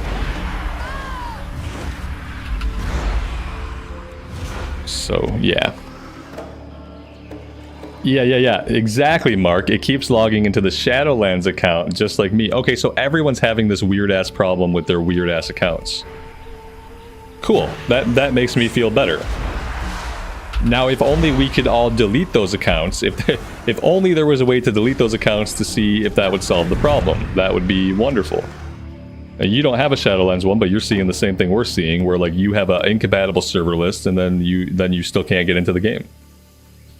So, yeah, like, I don't know. Lots of problems. And with a weird problem like that, who knows when they're going to fix it?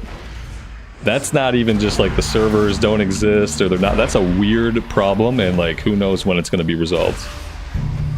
They probably don't even know why it's happening. They're probably just baffled as to why this is even happening. They probably have no idea. You got through the queue in an immediate DC. Okay. Yeah, they don't know. They're having a problem and they don't know what it is. Yeah, it's a Shadowlands. That's what showed up for me too, Trevor. Yeah, when I went to see like what those accounts were, they were Shadowlands PTR accounts. The weirdest thing is, it told me that they were accessed in April of 2024 was the last time that I logged into them. Firstly, I've never played on the Shadowlands PTR. I barely played in Shadowlands, and I definitely didn't test anything on the PTR. Also, I definitely did not log into a version of the game. I did not log into this random version of the PTR in April. And so, like, everything about those accounts is wrong. And I blame Blizzard for all the wrongness. Because there's no one else to blame. Even if those accounts, even if I somehow had 2 Shadowlands PTR accounts, which is impossible, even if that were the case, I definitely did not access them in April of this year. And so we can go ahead and say that all that information is complete garbage, and that it's all Blizzard's fault. If I played on the PTR for Dragonflight, that's why I'm pretty sure that's listed separately. I'm pretty sure I saw those listed as separate things.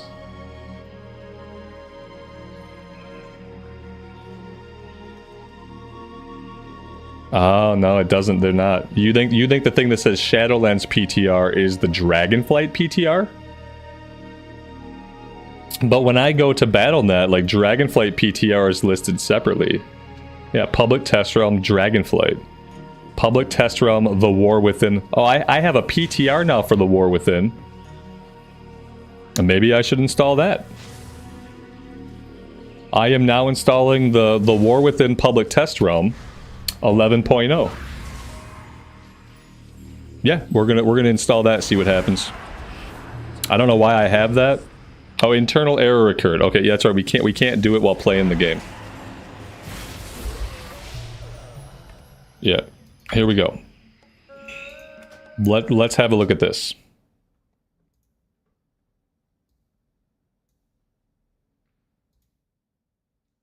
So I now have, and I didn't have this earlier, but I now have the public test realm for the War Within. Let's see. Let's make sure that it's clean.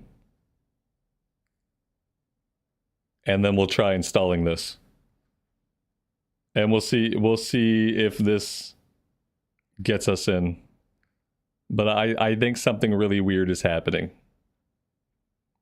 Because I don't really think we're... Why would we have the PTR?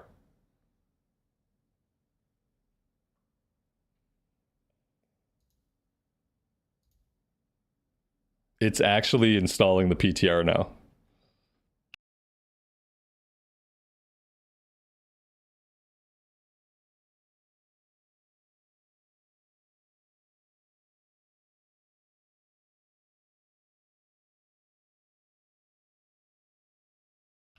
Yeah, something really weird is going on. That is for sure. That is for sure.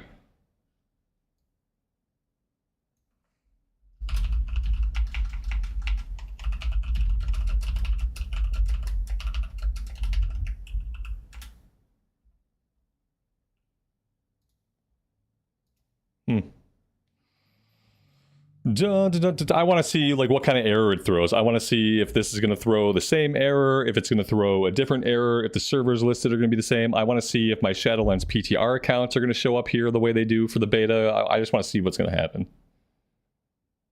I just want to see. On my end, it only said it was 2 gigs. Shows up as 22 gigs for you, Alex. On my end, it was only 2 gigs. I wonder why that's the case.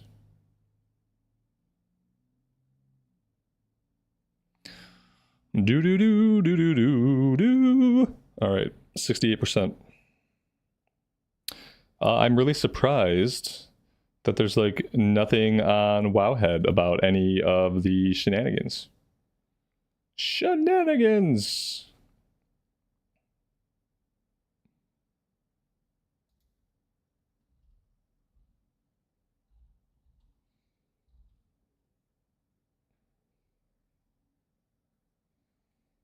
Interestingly, there also appears to be a mystery 11.0 test realm, though it's unclear exactly what that'll be used for. PTR and alpha beta testing don't normally overlap. This could be a simple naming convention without any intent of actually allowing us access, or it can be preserved for another testing phase shortly after launch. Okay. So Wowhead does know about what's going on. I don't think anyone's gotten in yet. I don't think so. What do we got here? 10,000 years ago. This is the Dragonflight cinematic. Yeah, this is not the War Within test realm. But many people are trying to get in because they saw 11.0 public test realm. And they're like, okay, I can't get into beta, so I have to get into this. Even though it's clearly Dragonflight. Now the beta had the War Within logo up here. The background screen was still the Dragonflight screen, but it had the War Within up here. This does not, so I don't know what this is going to be. This is probably just going to be the Dragonflight. Oh, we've been disconnected. Well, damn. Okay, we got disconnected.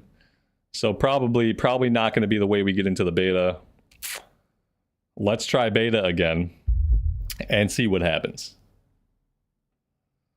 No, nobody in this chat has gotten in.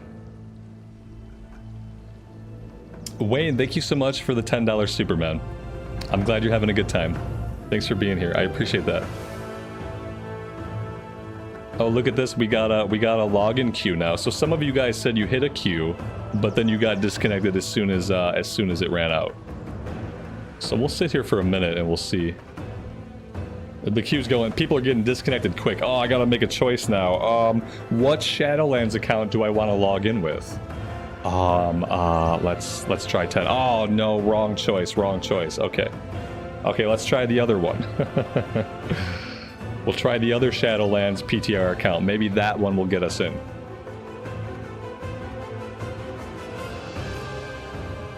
I wonder if there's anything on the forums. The best source of information, the forums.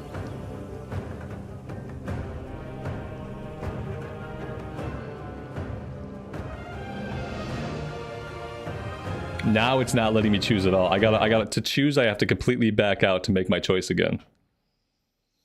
It won't. I know that it won't. I just want to keep trying. Just to entertain myself. We'll try the other account and then we'll go back to the Shadow Priest.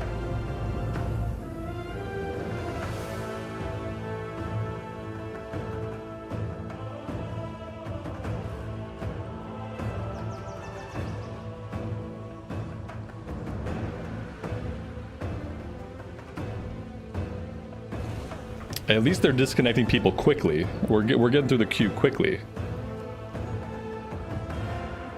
Some realms may currently be unavailable. It's just like some of them might not be. So yeah, we're still getting the same exact issue.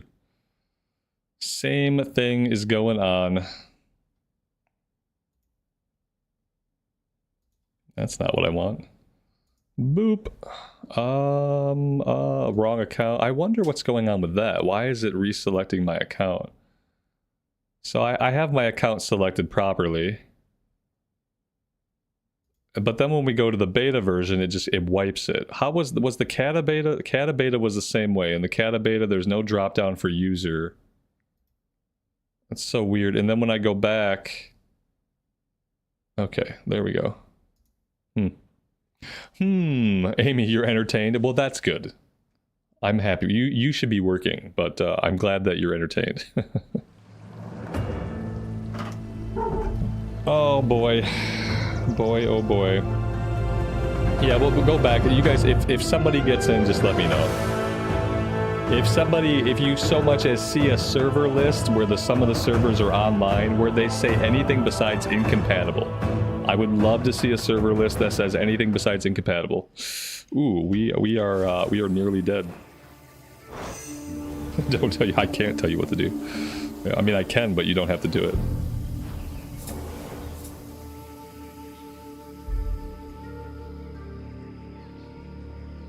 All right. Yeah, we'll keep doing this for now, and we'll see.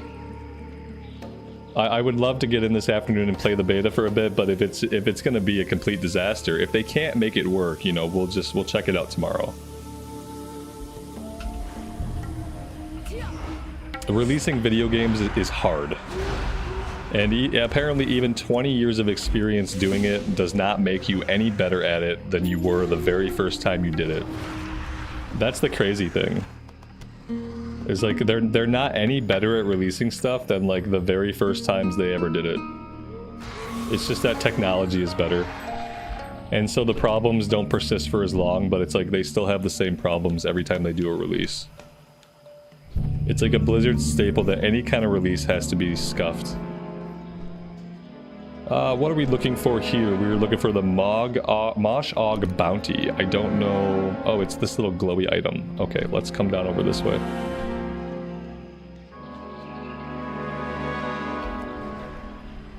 Yeah. To be fair, like, you should never buy a version just for beta access. Now if we get to the 3-day head start, if the 3-day head start is scuffed, that's going to be a problem. Yeah. If their absolute incompetence eats into my head start time, then I will probably be more annoyed with that. Like the beta, like whatever, it's a beta. Like I'm gonna lose all my progress anyway. But when they go to launch the 3-day head start, aka when the servers actually are supposed to come online, if they scuff that, that's gonna be a problem.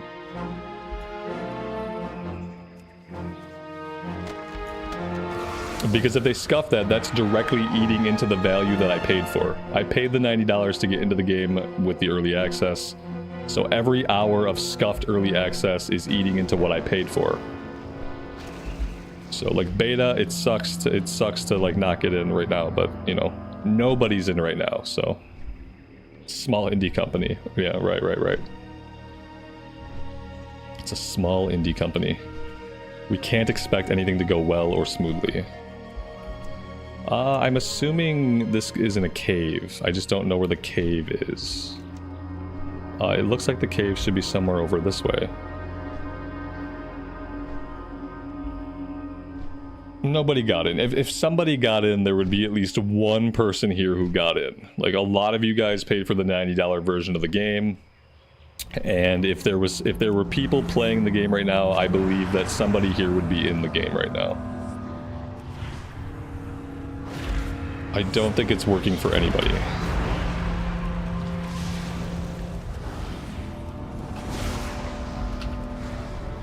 Now, if we find out that it's only broken for people that participated in the Dragonflight PTR, and it's only broken for people that have a Dragonflight PTR account, like if we were to find that out, that would be incredibly troublesome. But right now, we don't know that. We can't assume. Did I lose my gold trackers? I didn't lose my gold trackers, Amy, but thank you. I was on the wrong scene in OBS. No, they're working today, and they're actually moving. They're progressing the bar today. But thank you for calling. I was in the wrong scene. Thank you.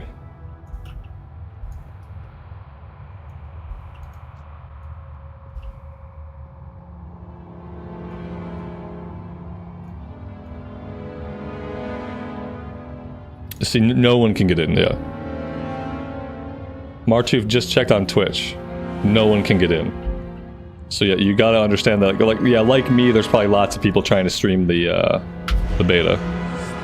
If anybody could get into the beta, people would be streaming it right now. That's a good point. I didn't think about that. Yeah, if someone was in, they'd be streaming it right now, this minute. So if no one's streaming it right now, that means nobody can get in.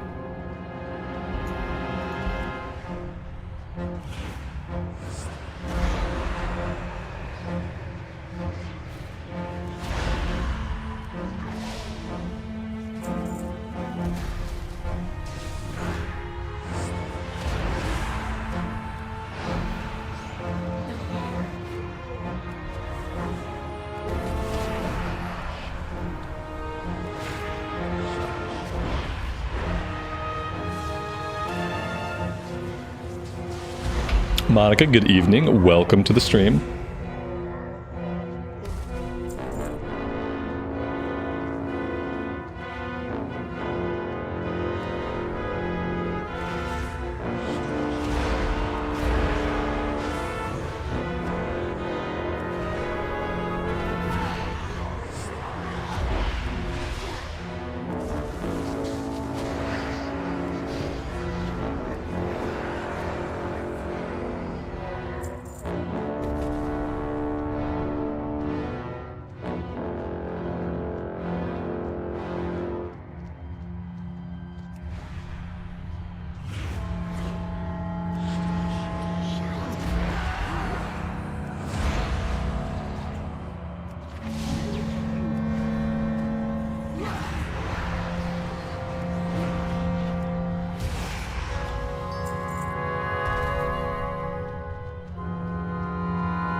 Oh god, my coffee is basically gone. The rest of it is cold, and I only have 12 more ounces of coffee that I'm able to drink today. And now I have to decide if I want those 12 ounces like right now immediately, or if I need to wait a little while. It's a rough one.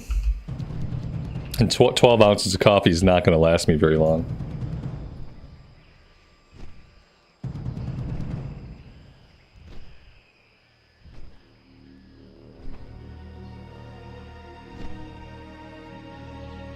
Ain't you a chipper-looking one? Keep your chin up, eh? The Naru have not forgotten us. Dionysaka. Favor the road traveled by few. For the Alliance, light bless you. King's honor, friend. Be careful. Open your heart to the light. It's a first world struggle, yeah. Probably. I have accepted a little. I'm doing something. I'm stuck inside of a camera. I can't wheel out of it, or we're stuck in this view right now. I'm not controlling any of this. Alex says, ah yes, this quest. Yeah, this quest seems like it's going to be a great time. I'm not in control of anything right now. It was bugged in Kata. Great. I'm sure they fixed it. What are the odds that something that was bugged in Kata is still bugged? I like the view we're getting of his like low-res butt. I can't. Okay, there we go. We can look up and down. I just can't wheel out.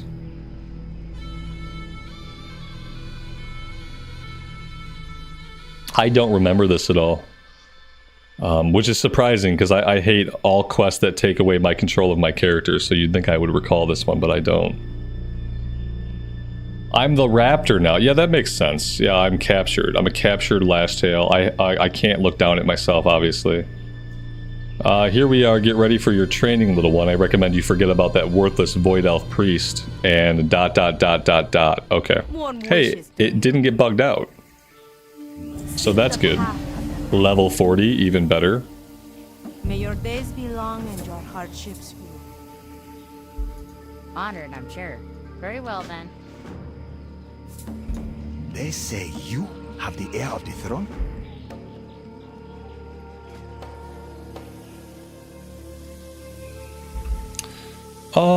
Let's see. I think, oh yeah, power infusion. Now I don't really have any buttons left.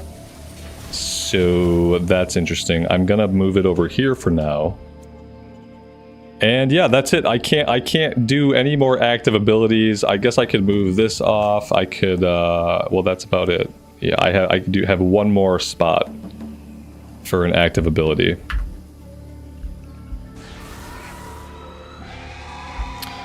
It skipped the part where you have to escape. I think maybe they fixed it. If it was bugged, maybe they said, you know what? Let's cut out that entire part. That's a really smart move. Yeah, it seemed like from what he said, he was about to have me do something. He was like, now your training begins. And then we cut to black and we were back here. So yeah, that's awesome.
Pelham, it's chill most of the time.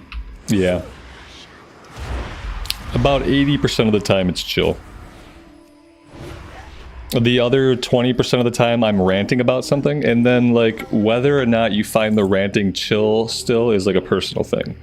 Like some people don't mind when I'm ranting about something, some people think it breaks the vibe. But like yeah, about 80% of the time it's really chill. It's kind of one of like the channel goals, is to be as chill as possible, even when like crazy shenanigans are happening. To try to be as chill as I can even in those moments.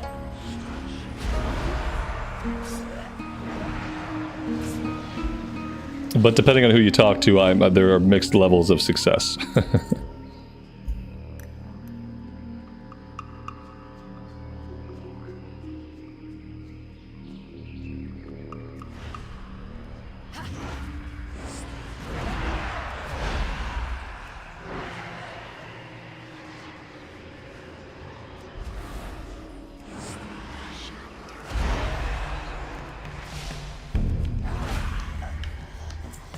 Now, I'm assuming you guys are doing what I should be doing, and that you're feverishly trying to access the beta every single moment right now.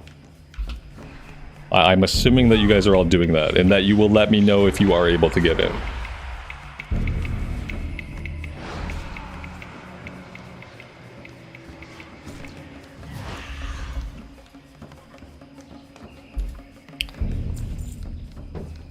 Lael, that's obscure. You should binge watch Seinfeld instead, I would say. If we're going back to 90s like sitcoms, comedies, I'd say just watch Seinfeld instead. It's gonna be funnier. And strangely, like a lot of the things expressed in Seinfeld are still actually relevant today. Like Seinfeld is still socially relevant somehow.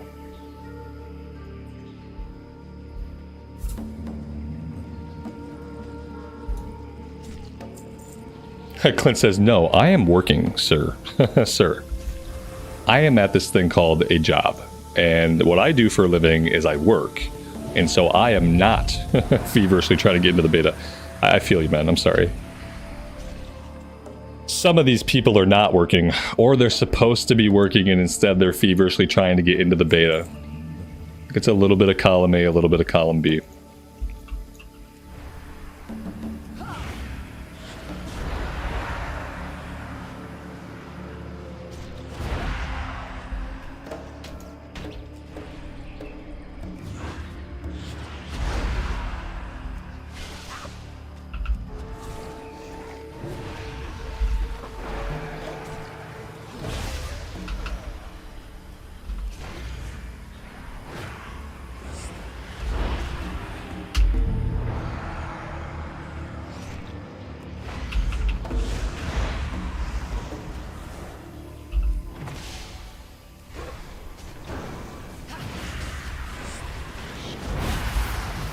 How dare you work today? How dare you work on this day, the day of beta?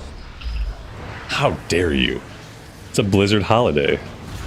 The day that we watch them try and fail to launch beta access. Yeah. It's a holiday.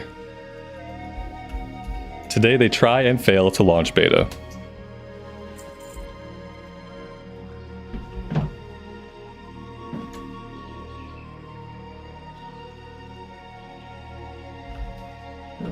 Part of me is completely okay with it because I'm really digging this character, and I really want to level this character up as much as I can. I have to extinguish fires. I wonder if I have an item to do that. I'm not seeing any items.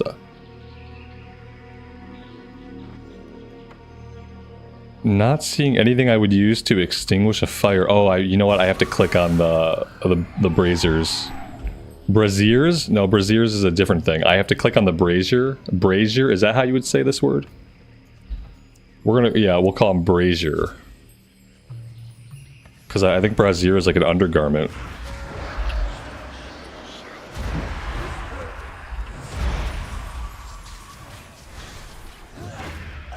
I'm not sure. I think they are different words. The other one is a bra. Okay, well, that makes sense. One of them is easy for me to say, the other one is not. Brazier is hard for me to say. I don't know why. But I'll try. I'll try to be accurate.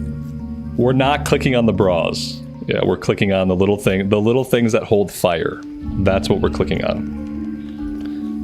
I guess for anybody listening and not watching, it could get confusing. It'll get the channel hit with like a content warning or something. Because I can't pronounce words. Yeah, that's right, exactly. That's different content, right? That's a different thing. Brazier. Okay, I think I think it's pretty well cemented now. It's not brazier, it's brazier. Click the brazier. It's such a weird word.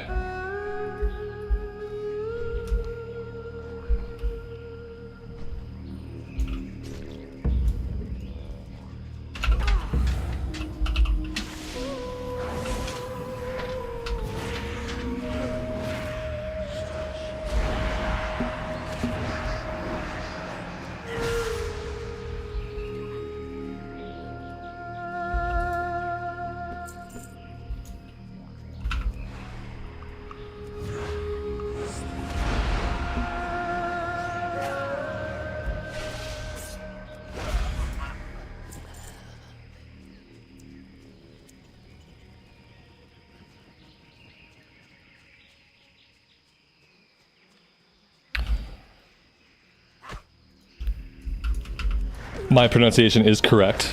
Good. It's good to know that I can do some things right.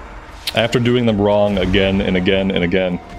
Alex, you got in. You got in. Did you have to be more specific with me.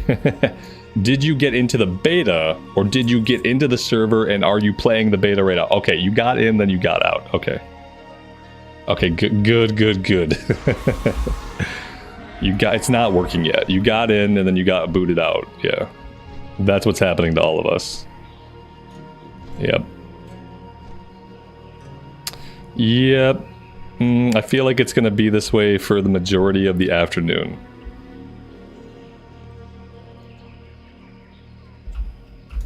Do you know who I am? I don't know who you are. You're a random troll in Stranglethorn. Am I supposed to know who you are? May the light embrace you. Remain vigilant. Be kind to those less fortunate. I think we're going back into the mind control of the raptor. Safe journey. Another opportunity for the quest to bug out. All right, then. Let's do it. Blessings upon you. All right, so we are a tiny raptor, and we have the ability to run. Okay, we also have the ability to be caught in a net, and we start again. Oh no. Oh no.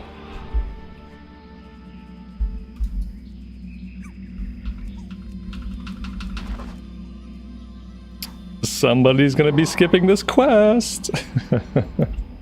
What about this guy? He doesn't help us at all. I'm not really sure, like, what exactly I'm supposed to do here. Okay. Welcome to hell. Talk to the big raptors that give me abilities. This guy ain't giving me nothing. Are there any other big raptors anywhere else? I don't see any others nearby. I also have tank controls. We can't turn like a Warcraft character, we turn like a tank. And that's a little bit weird. Let's try to sneak. So we can't be speedy. Maybe we try to be stealthy. Okay.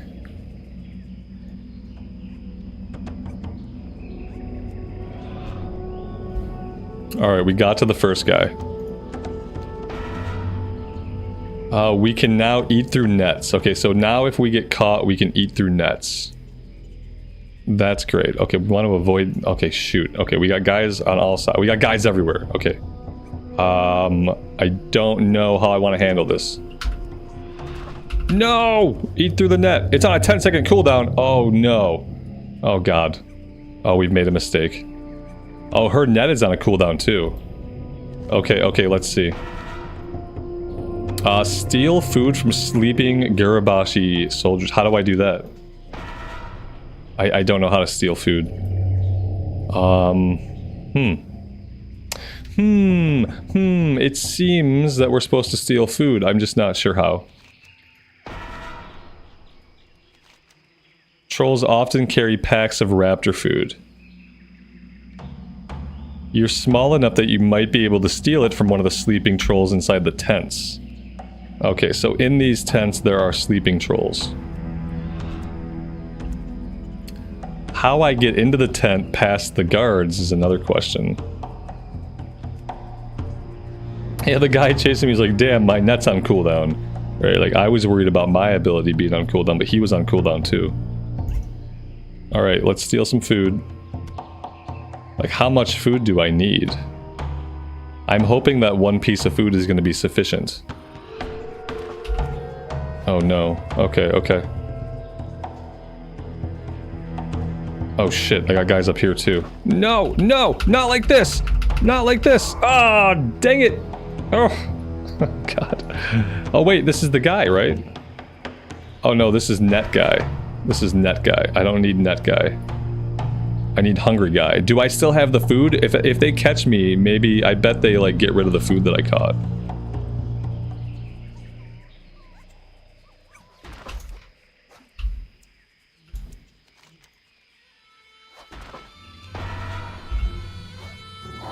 Okay. Alright, we hit a checkpoint, so that's good. This guy is a checkpoint. We have to pick up burning twigs from the braziers. The braziers.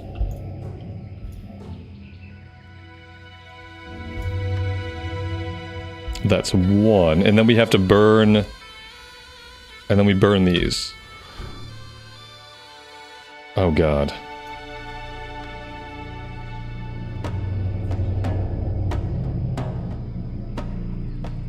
This is probably not going to go well.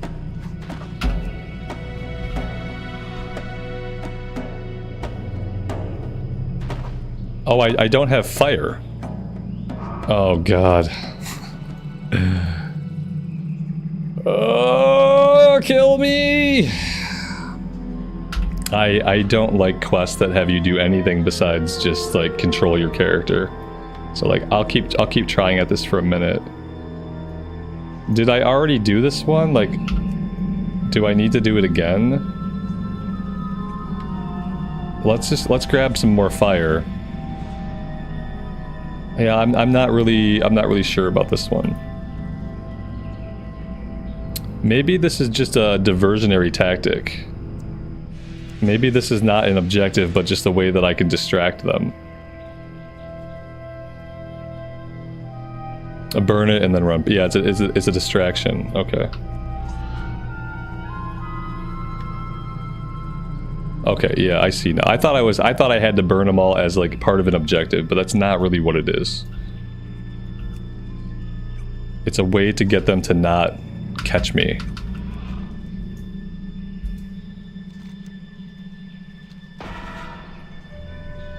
Pick up Garabashi skulls from skull piles, drop them in the troll path.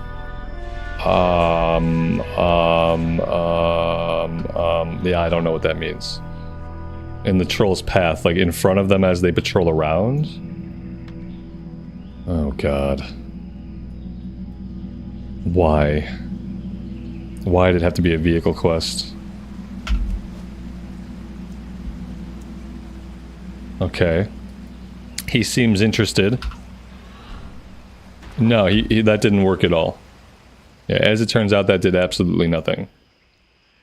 He didn't care at all about the skull. Yeah, I wish he had cared about it, but he didn't care.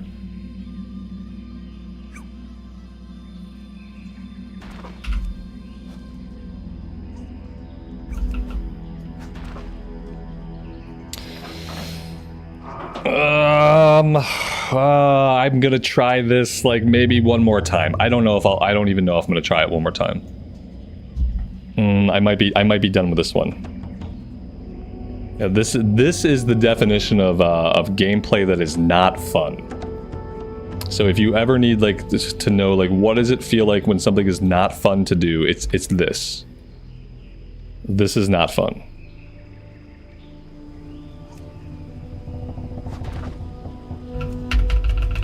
As far as I can tell, the skulls don't do anything.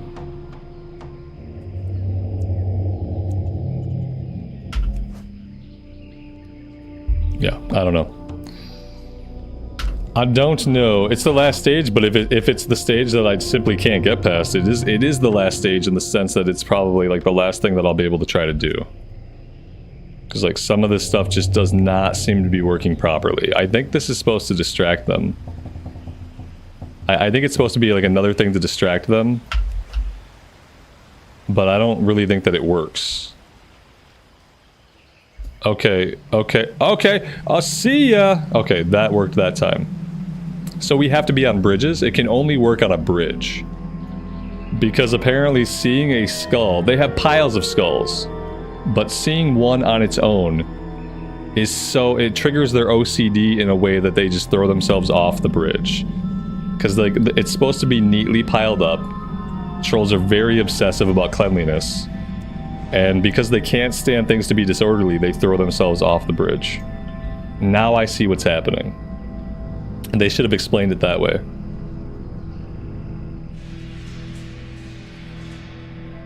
And now these guys are not on a bridge. And so, yeah, let's just sneak around them.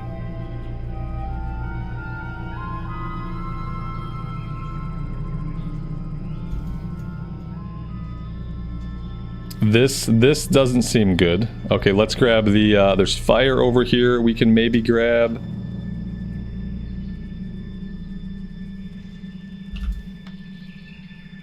Okay, we'll let them, oh god, they're coming back! Oh god, this guy's coming back. Okay, okay. I don't have fire anymore. Oh no, I've made a terrible mistake.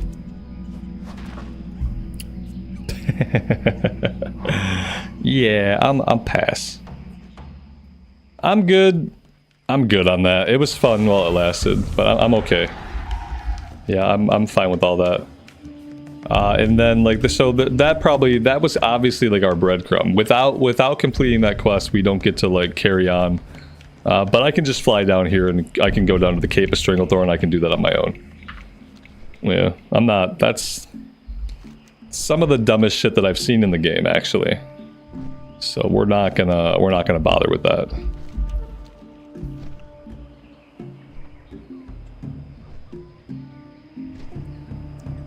Yeah, I was almost there. But I had already well expended my level of like malcontent was rising every single time I tried. I was already done with it. If I had been just doing that on my own, that was a quest that I probably would have attempted it once and never kept trying it because I don't enjoy that kind of thing. It's bad. It's just not fun. Have a great day now. It's bad, it's not fun, and it takes like some level of awareness and skill, and I don't want to worry about it. See, what I want to do is I want to fight things and pick stuff up off the ground. Like that's what I want to do. And so if I can fight things and pick stuff up off the ground, I'm down for that. If I have to stealth around as a stupid little raptor and I have to distract a bunch of people, like I'm not playing Metal Gear Solid. I'm not playing Metal Gear Solid for a reason. It's because I don't like games like Metal Gear Solid. I was playing Metal Gear Solid, the Broken WoW edition. I'm like hiding in cardboard boxes, waiting for people to leave the room. Yeah, it wasn't fun. Crybaby behavior, sure, but I'm playing the game, so I get to determine if I'm having fun with something or not. And if I'm not having fun with it, I can skip it. That's the joy of playing a game, is that you're not obligated to do it, you know? It's not like it's my fucking job where like if I don't get that project done, like I'm gonna get fired. I just get to skip the quest because it's not enjoyable. And if you've been around the community at all, you know that I hate vehicle quests. And for me to even put that much effort into a vehicle quest is kind of obscene. Like I typically get to a vehicle quest and if it doesn't complete right away, I'm done with it. It's my least favorite thing in WoW, is losing control of my character to then take control of a different thing. I just don't enjoy it. It's you can get nasty about it and like name call and shit, but it's just like my personal preference to not do quests like that.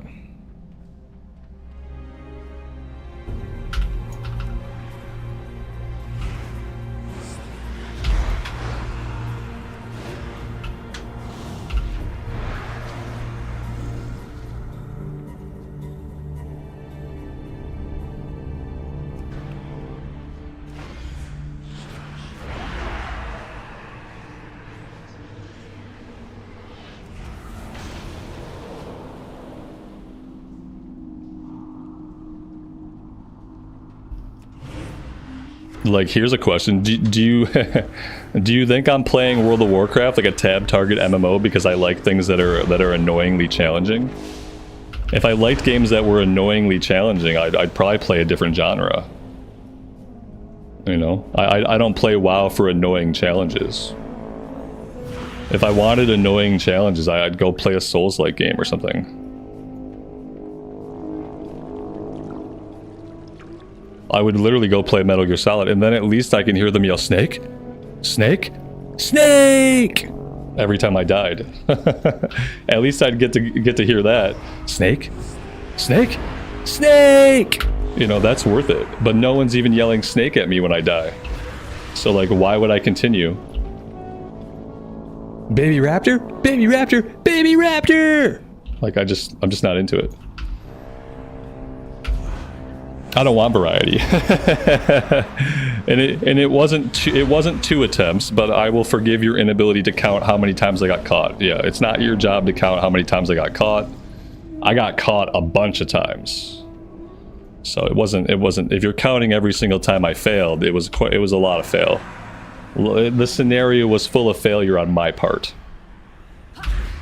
Yeah, I was failing at it.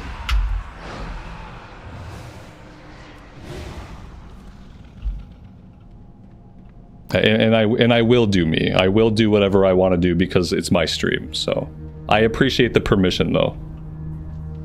Thank you for giving me permission to do what I want to do.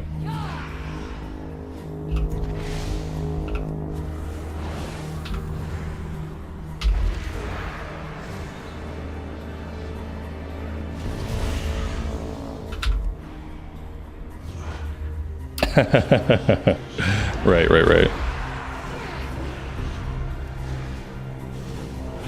The eyeball quest, the floating eyeball quest with the DK, I remember that one too.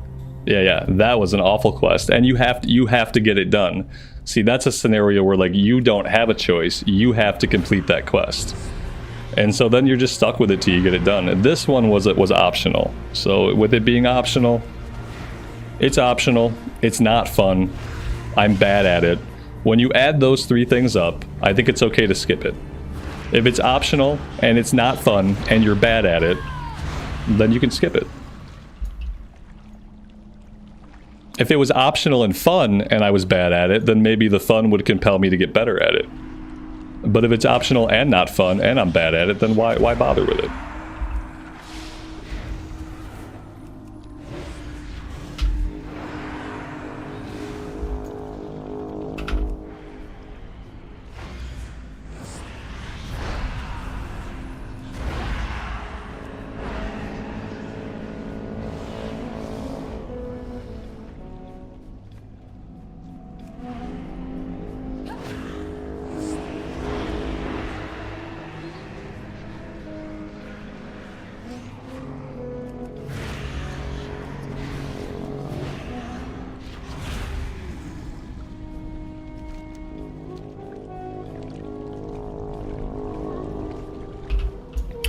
What class am I most looking forward to continuing in the War Within? I don't know. It's hard to say now. Now I have so many classes that are like either at max level or on their way to max level that I like. I think it's still like, I think the Paladin is still going to be my main. It'll probably still be the first character that I take through War Within. Unless I get this character like geared up and I'm having a ton of fun and like it's up in the air. Right now, it's probably going to be between the Paladin, the Mage, and the Shadow Priest. I think I'm going to hold off on the Shaman, the Warlock. I'm not really interested in playing the Warlock. The warrior's max level, but I'm not sure if I'm going to play the warrior. Yeah, I have quite a few characters now that are sitting at max level. But I think Pally, Mage, Shadow Priest are like the top 3. Colonel Boomer, thank you so much for the $5 super. I appreciate that. My favorite coffee? That's a tough one. Probably Tim Hortons coffee from an actual Tim Hortons. Yeah, there's nothing quite like the flavor of a Tim Hortons coffee, and not like the stuff you make at home, not the stuff from the K-Cups, but like an actual Tim Hortons coffee. I think they put like drugs in it or something. It tastes very different than other coffees. And I don't know why. But yeah, Tim Hortons.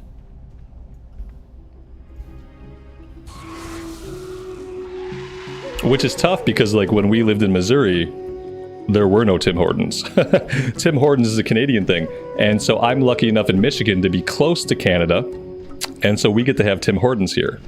But yeah, like if and when we move back to Kansas City, like there will be no Tim Hortons, and that is very sad. Ooh, thank you. What is it? It's a chicken. A chicken burger chicken. Yeah. You made a chicken burger. Well, this looks like a burger. If it looks like a burger, it tastes like a burger, it's a chicken burger. Thank you. I love you.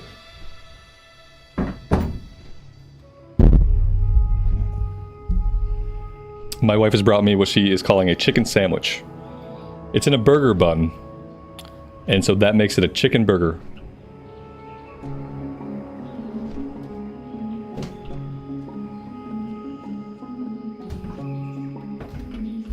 Pleased to meet you. All righty Hi then. there. Off and away. Talk to me. Watch your back. See you soon. Safe travels. See you soon. Safe travels. How are you? Be good.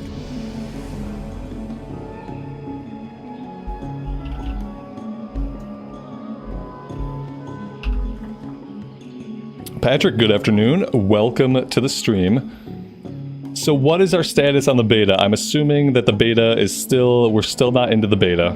That's what I have to assume. That's what I'm assuming. My wife made me this chicken sandwich. I am really hungry. I'm gonna take like a 10 or 12, maybe a 15-minute break right here. I'm gonna park it here. I'm gonna leave the stream going. I'm gonna take a 15-minute break to eat this food and get some, maybe I'll refill my coffee. And like maybe if I'm really lucky, the beta will be working when I come back. If it's not, that's fine. We'll keep leveling this priest. Either way, I'm having a great time. I appreciate you guys being here. And I hope to see you after the break. I'm going to say our return time, it's 2:43. Let's just put the return timer on 3 o'clock server. I'll do break time back around 3 p.m. server, which is EST. I will do that. I will pin that to the top. Mods, you know what to do. Loosen up the hammers. And I will put us on our break screen. I'll be back.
All right, we are back.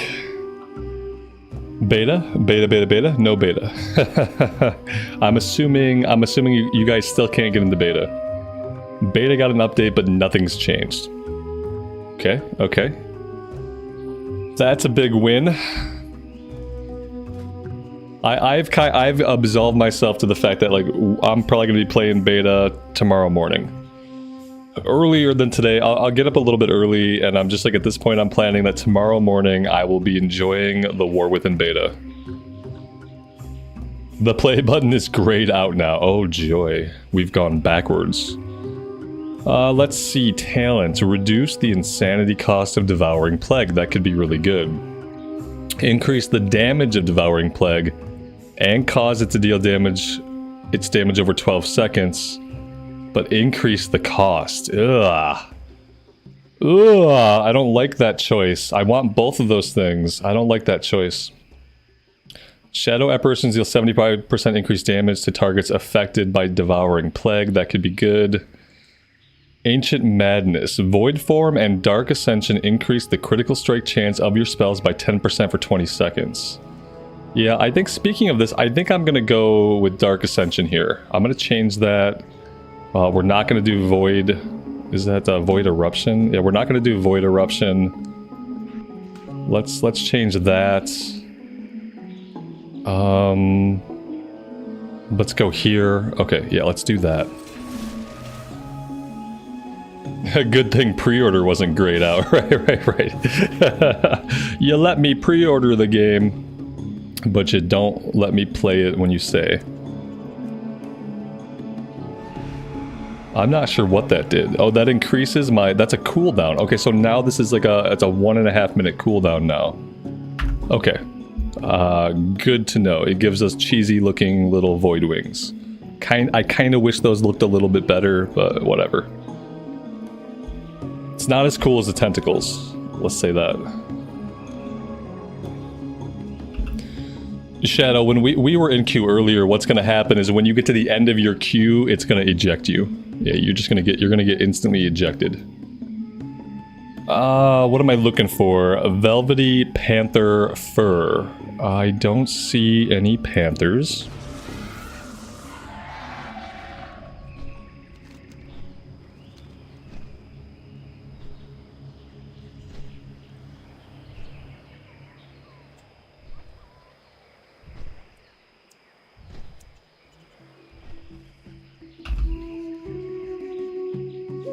And I don't see any panthers here either. Am I gonna have to read this quest?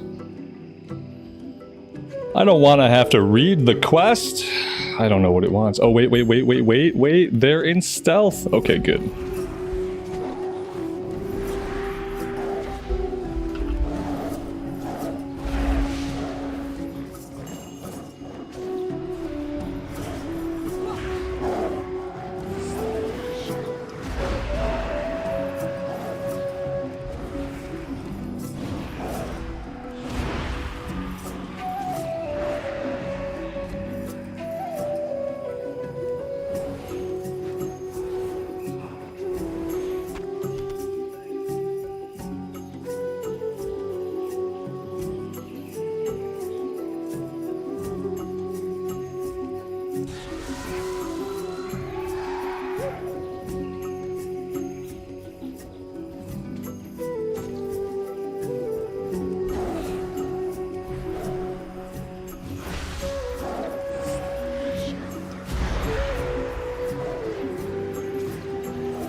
There's got to be a bigger area. Yeah, okay. Well, let's come down here.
Am I gonna make an earthen dwarf?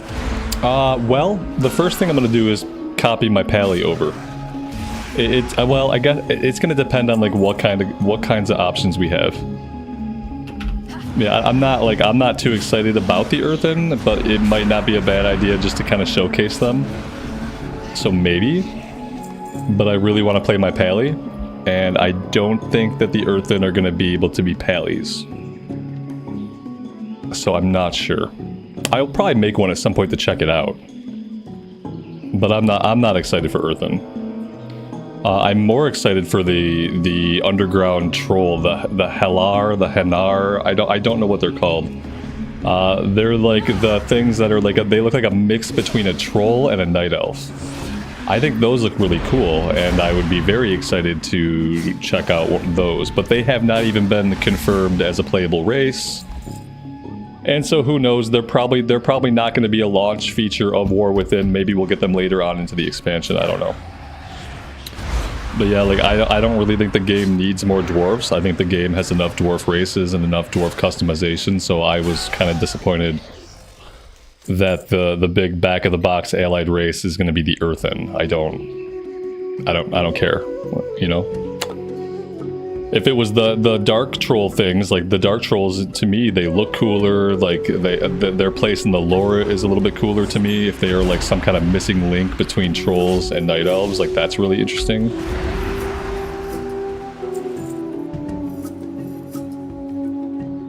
Yeah, it's too many dwarves. You know, we got dwarves, which is great. Okay, and now with the character customizations, you can make your dwarf look like a Wildhammer dwarf. He can look like a Bronzebeard dwarf. And then you have the Dark Iron dwarves, and they have a bunch of different looks. Like that's enough dwarfs. And if we needed earthen dwarfs, I would have been fine with that just being a character customization that the Dark Iron and the normal dwarfs have access to. I don't think it needed like another race of dwarfs. I don't know. They're probably fine. They're not exciting. I'm not excited about it. Yeah, exactly, Alex. Exactly. They could have been that's exactly what I was thinking. They could have been a customization option for all the dwarf races. Right. Now we need tall dwarves. I think the earthen might be a little bit taller than the normal dwarf. That might be the difference. I just don't like them. You're free to disagree. You're free to disagree. To me, it's boring, and I don't really like them. Like I have enough dwarfs. Some people really like dwarfs. If dwarfs are your jam, then you're going to be really excited to have another dwarf option. This is a case of a character race, which is an aesthetic choice, so everybody is going to feel differently about it. I would have been much more excited to see the Dark Trolls. I'd be like, because I think they look really cool. So for me, the thing that looks cooler to me would be the more exciting option. I am not a dwarf person. And I think that the dwarfs that already exist are enough. But yeah, everybody's free to feel differently. Yeah, I don't think the game needs more dwarfs. Some people did. The developers clearly thought the game needs more dwarfs, and so now we have a game with more dwarfs. That's it. And so, like, I am free to not play them. If I don't like them, my choice is that I'm free to not play them, not worry about them. Not like most of the allied races. I don't like a lot of the allied races, and so I don't play them. I don't think about them. They don't matter to me. Yeah, I would have been more excited for Naga. Yep, Naga. Hell, I would have been more excited for playable Nerubians. The dwarf thing came out of nowhere. I had no idea who the Earthen were, because apparently the only time we really did a lot with the Earthen was in Cataclysm in Deepholm. And with that being a terrible place to quest, I only quested there one time back in Cata. I didn't remember the Earthen, I didn't care about the Earthen. And even though they are apparently like essential to the story of the War Within, I don't care. When it comes to a playable race, I really don't care if they're essential to the story of the expansion. What I want in a playable race is I want them to look awesome, and I want to like their aesthetic. I don't like the Earthen, and I don't care about them. So for me, any other race would have been better. So I'll just keep waiting. Eventually we'll get Naga. Eventually we will get to the Hanar, the Halar, whatever the Dark Trolls are called, and I'll just keep waiting for those. Because the Earthen do nothing for me.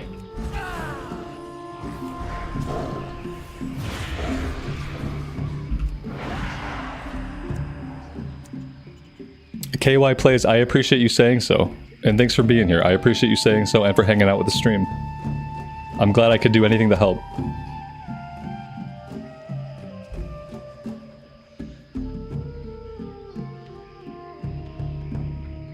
Yeah, oh, it makes absolute sense for them to be involved, but that's what I mean is, like, for me, like, I don't really care if an allied race, it makes sense narratively. It doesn't, that's not really what I'm looking for. What I'm looking for in an allied race or like a new race, I want them to be something very different than what I already have access to. Like, I don't really care if they fit into the narrative or not. Like, Blizzard has a big thing of, like, they introduce races when it makes sense for the narrative too. And, like, that's choice. You can introduce races that way. I don't like it. I just think you come up with an awesome looking race and you put them into the game. And so yeah, I'd rather have Naga, I'd rather have Nerubians, I'd rather have the Hanar. The Earthen would never have been on my radar. And when they showed them at BlizzCon, I was like, huh. Like, that should never be a person's reaction to a new, like, race. They should never just be like, huh. Like, ideally you want people to think, oh man, that looks really cool. Oh man, look at that. That's really awesome. I dig that. Like, you want people to kind of be excited for it. And, like, I wasn't excited. I think that they look kind of silly. Like, that's the other thing is I kind of think they're silly looking. Yeah. To me, they're just dwarves, though. To me, they're not different. To me, they are dwarves covered in rocks. To me, they are like, they're like kind of what the one dwarf became, Magni. Whatever the dude that got changed by Azeroth into Crystal. To me, they just kind of remind me of him. I know they're probably not even related. But to me, they are simply dwarves covered in rocks. Whereas Naga would be new. There are no Naga. We cannot play anything resembling Naga. Naga would be new. Nerubians. We cannot play anything resembling Nerubians. Nerubians would be new. It would be a new silhouette. The Dwarven are dwarves covered in rocks. No matter how you look at it.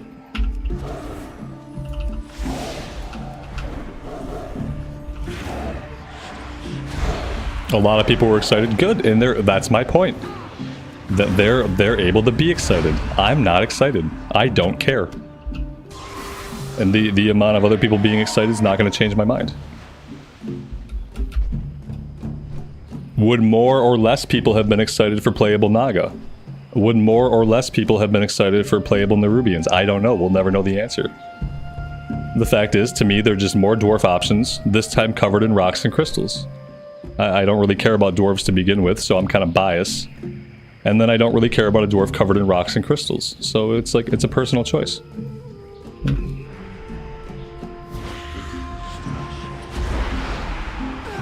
I think there are tons of races in the World of Warcraft universe that throughout history should have been allied races that still aren't and will never be. Like, why can't I be a Ninja Turtle? It's not all about me. No fucking shit. Am I not saying that exact thing? I'm saying it's not all about me, but I don't care because unfortunately, for better or worse, I am me. And I don't like them. That's my point. You're allowed to like them. No shit, it's not about me. That's what I've been saying. It's about your personal preference. I think they're dumb and I don't like them. That's it. Like, I just think that I don't like dwarves. It's not all about me, like, but I don't care. My opinion remains unchanged. I think it's a weak addition at the beginning of an expansion. I think it's just a weak. I think that they could have had a place eventually, but I think if you want to drop a race at the beginning of an expansion, you do something very, very different. And if you want to drop another race later into the expansion, you do something a little bit more lame. I think it would have been cool to see something very, very different as the first race. I think it would have been amazing to see Nerubians. I think it would have been amazing to see Naga. And then later, if you want to write the Earthen in because they make sense for the story, that's fine. But I think it would have been interesting to see a race with a totally different silhouette. You know, something unlike any options we've had in the game before. That would have been what my choice was. If I were making the game, I would have said, what can we put into this game that is totally unlike any playable race you've been able to play before? And the answers to that are Naga or Nerubians. And then I would have did the Earthen and the Hellar in like a subsequent patch. Because while they can both be cool for people, they are both very similar to silhouettes we already have. Yeah, people are allowed to be excited about whatever they want. It just doesn't mean that I'm going to be. Dolphins. We should be able to play as dolphins. I still remember waiting for Tuskar, never getting playable Tuskar. That would have been a silhouette that was totally new and different. I remember like really being excited for the Tortalan. I thought we were gonna get turtles. I thought I was gonna be able to do like a dual wielding rogue with 2 samurai swords and call him Leonardo. Like, I got excited for Tortalan. We never got Tortalan. Would have been a different silhouette. Would have been a really unique looking race. And we just don't really get stuff like that in the game. What we get are races that have a very similar silhouette to other races. You know, you get High Mountain Tauren. You get Red Orcs. You get Lightforged Draenei. What you get are really easy new races that share a silhouette with existing races, and that's not super interesting to me. If you're going to put a new race in the game, I'd like for it to have a unique silhouette. And by silhouette, I mean just like its overall body shape. Centaur, you don't need a mount, right? You are the mount, right? Somebody mounts you. Somebody mounts you. Context.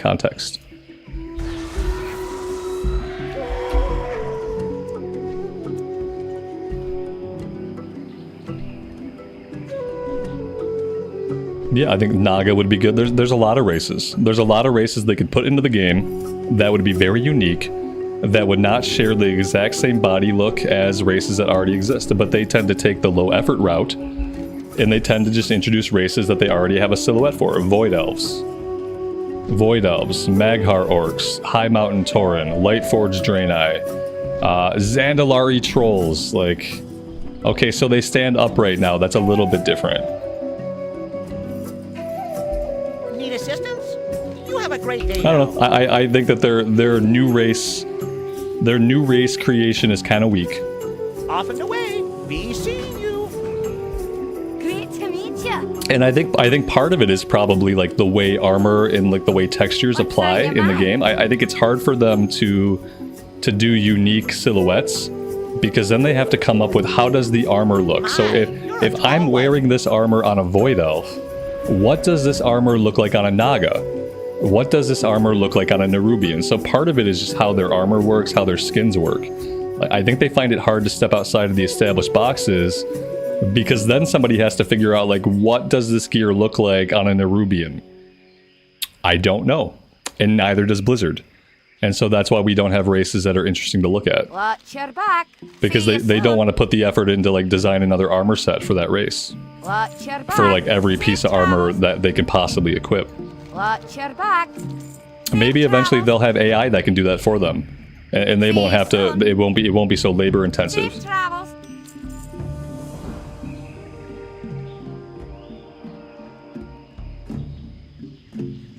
And you saw what they did when they made the Drakthir. Here's how you know what I said is true. Is like they made Drakthir, and then like the Drakthir can't equip armor. The Drakthir don't wear the armor that your character is wearing. The Drakthir wear the armor that you pick when you make your Drakthir. And the only place you get to see your armor is when you use your Visage form, because the Visage form is a normal human rig. The Visage form just acts like a normal human or Blood Elf rig, and so it's easy to have the armor show up onto it. But when you're a Drakthir, like, you don't get to see your equipped armor, you get to see whatever pieces you specifically picked out for your Drakthir. And I worry that if they did things like Nerubians, they would probably do the same thing.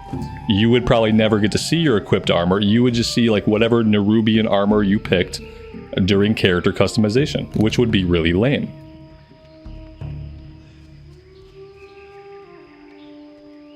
Show me your coin, and I will show you my wares.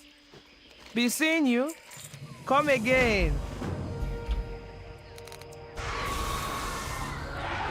They still wear the shoulder piece and weapon? Wow. Yeah, because those are the easiest things. Yeah, you don't have to worry about how it textures over the torso or how it textures over the shape of the legs. Yeah, you just put the shoulders on it.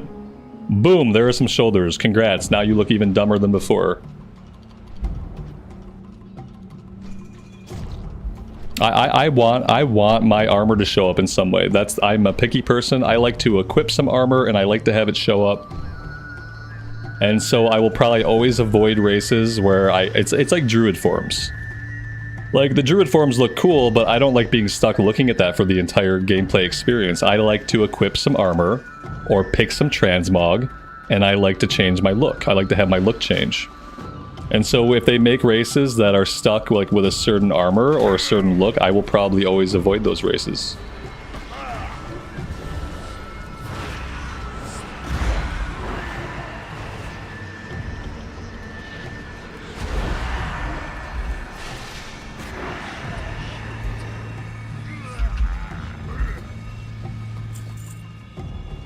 Mandy, good afternoon. Welcome to the stream, and thanks for being here.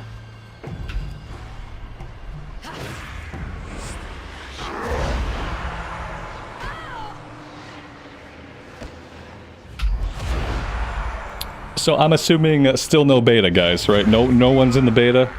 No one has made an earthen while we've been having this conversation about allied races. No one's running around as an earthen right now. In the War Within beta, having a great time. Everyone's still out of the beta. I am looking. I have to spy on Zanzil. How am I going to spy on? I see Zanzil. Oh, that's a Zanzil witch doctor. That's not Zanzil himself.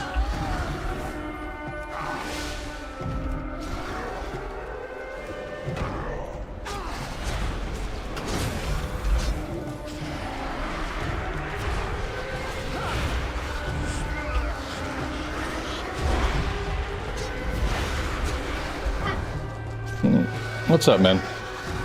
Oh, come on, Victor. I don't really want you taking over the stream right now. So if you're trying to take over the stream, let's just like not take over the stream today, okay? You can say hi, but then like, you know, taking over the stream is when you then hang out for 20 minutes. That's what I would like to avoid. Just ate a peanut butter jelly sandwich and some eggs. That sounds good. That was Cool. my belly for. Awesome. My belly for.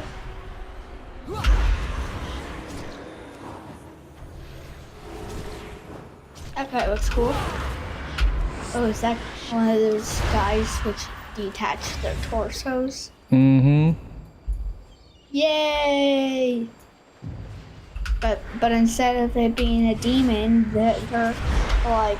These are zombies, the same guys we were fighting yesterday. But they look a little different. They are a little different, but... Yeah, they're instead of being like zombies, they're like Minecraft husk zombies. A pinned comment and a storm is starting. Good. Good. Yeah, there is. Yeah, there's a storm starting. Awesome. Cool. Okay, how am I supposed to spy on this person? You're spying on somebody? Yep, I'm supposed to be. Instead, I'm struggling to figure it out while talking to you and trying to fight. I can do 2 things at once, or even if I want 3 things. You're very talented. Thank you. Oh, hi, Mom. There's an item we're supposed to use. Place the Girabashi incense in front of the totem. Totem.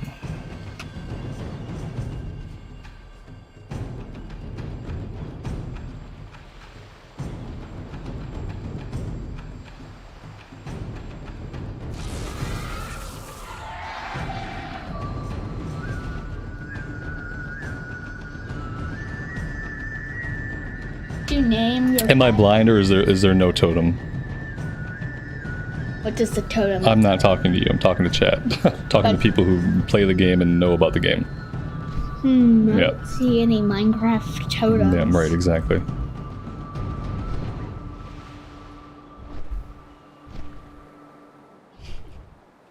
Hello, Mom.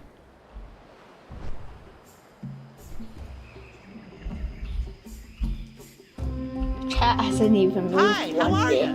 Alrighty then. You have a great day now. Alrighty then.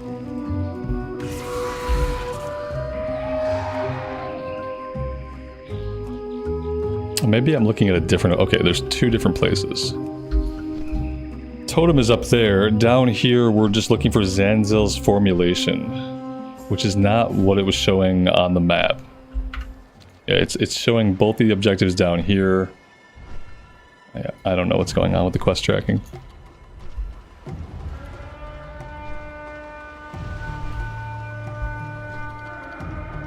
Thanks, Mike. I appreciate that. Yeah.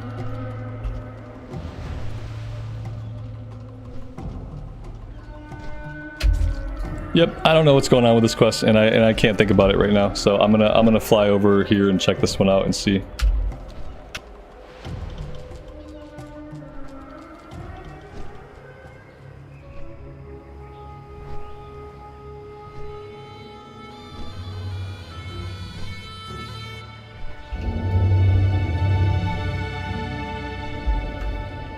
Can you name your pets? Daddy? Can you name your pets? Sometimes. What have you named your pet? I don't have a pet. I'm not a pet class. Oh, I mean like your mouse. No, your mouse don't get names. No. Well, you can call them. You can call them whatever you want. It's not the same as giving them a name. Wait, we can just pretend. You can, Okay, you have the again, name same now. thing. You can pretend whatever you want. Oh, hello.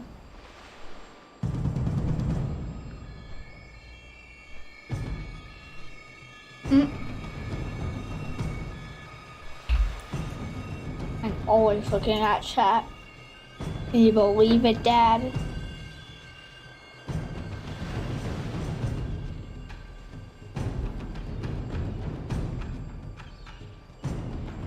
So, are you just a bat? Am I just a bat? Yeah, in this case, I have been turned into a bat. Yep. That's sad. I actually don't. I actually don't know if I would be happy or sad to be a bat, because you can fly as a bat, but you're also really small and stuff can eat you.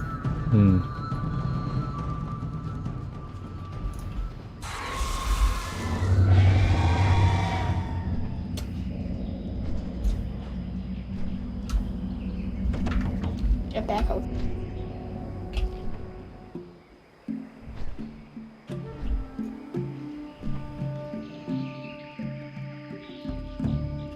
Great to meet you. See you soon. Keep your feet You on the just got ground. 700 XP? Is that a lot? That's what it said. No, not really. Best goods in the Empire, right here. What?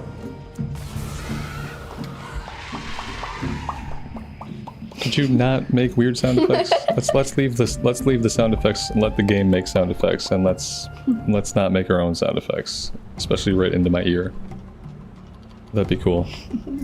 Okay.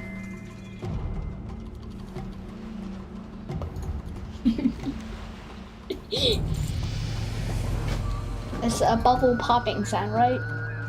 Right? It's something. It's a sound. It's a sound. That's so funny. Right? Nope, not particularly. What does it sound like? It sounds like a sound I've asked you to stop doing that you're still doing. Okay. That's what it sounds like, man. Like, it sounds exactly like it sounded 45 seconds ago. What about leave my office and shut the door behind you? Thank you. Goodbye. Adios. You're being kicked out for being non-compliant. Okay, go on. That's my bye. See you later. Bye. Adios. Adios, amigos. Adios, muchachos. Actually, hola. Buenas noches. Fine. Shut my door, please. Bye-bye.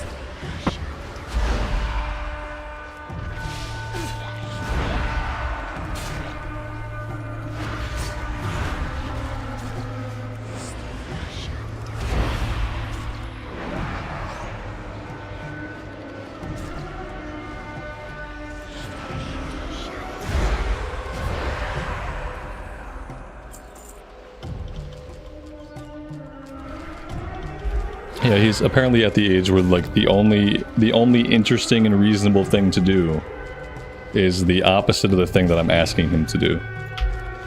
It's a fun age. It's been a fun time. And it doesn't matter the importance or like the severity of the thing I'm asking him to do or not to do. What happens instead is the opposite of that thing.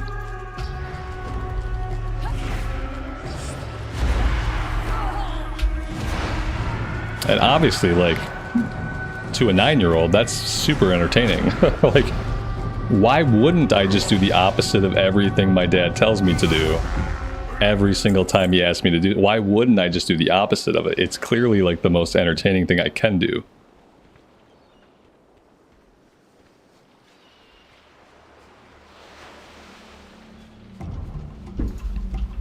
Babachara, I think a lot of people realize that.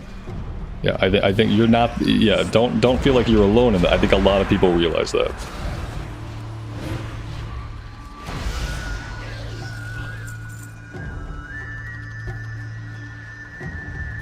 It's difficult to.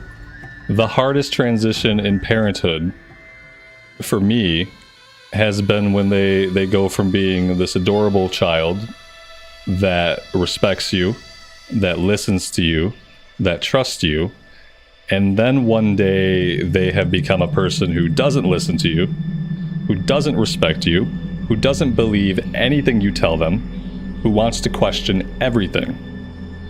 That's been the hardest part of the past couple years.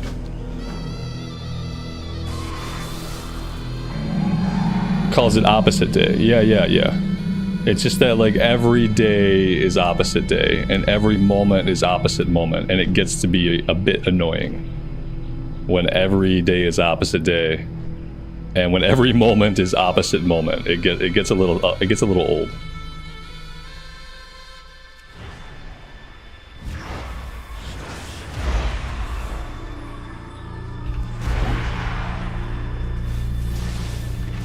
And that is apparently just the age that he is at. And I'm supposed to accept that that's completely normal. I'm supposed to accept that the complete lack of listening or the lack of respect or the lack of belief, I think, is what bothers me the most. Like the other day, he tried to convince me that was it Slime Rancher 3? He tried to convince me that a game that has Part 2 in early access was soon releasing Part 3. And I told him no, that game is not releasing Part 3. Part 2 is still in early access. Therefore, there's no way that they're even working on Part 3 yet, and nonetheless releasing it soon. And he threw a fit. Because he saw something on the internet that made him think that Slime Rancher 3 was coming out, and he wanted his mom to find it for him on the Xbox. Because since he saw it on the internet, it must be true. And it didn't matter that I was telling him, hey, no, like Slime Rancher 2 still in early access, not even fully released until later in the month. So no, there's not a Slime Rancher 3. He did not believe me. He did not believe me, and it was like a big thing. So for me, like, that's the hardest thing to deal with. Is not like, I don't really like the lack of respect and the lack of listening is fine. It's the lack of belief. The lack of like willingness to believe me when it's something that I know about. That's been like the most bothersome thing to me. It's like, whatever, you're a kid, you can throw some disrespect, you don't have to listen to what you're told, but if I tell you something is true, as my child, you should believe me first. And not the thing you see on the internet. And that's been the toughest thing for me to deal with, is like his lack of belief in me. Even about things that he knows that I should know about. Like, yeah, your dad plays video games on the internet. Like, I know what video games are. I'm not like your friend's parents who haven't played video games in 40 years. Like, I actually know what video games are. You can definitely believe me. If nothing else, you can believe me about video games, but I don't get belief about video games. Because if I say something, the opposite must be true. And that's been a challenge for me to deal with. I probably need to talk to a therapist about it instead of chat.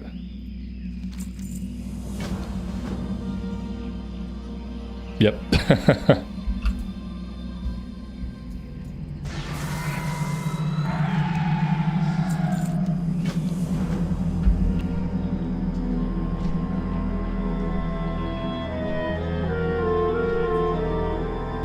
Oh yeah, but everything I say proves to be true. That's the thing. Like, I wish it was that simple.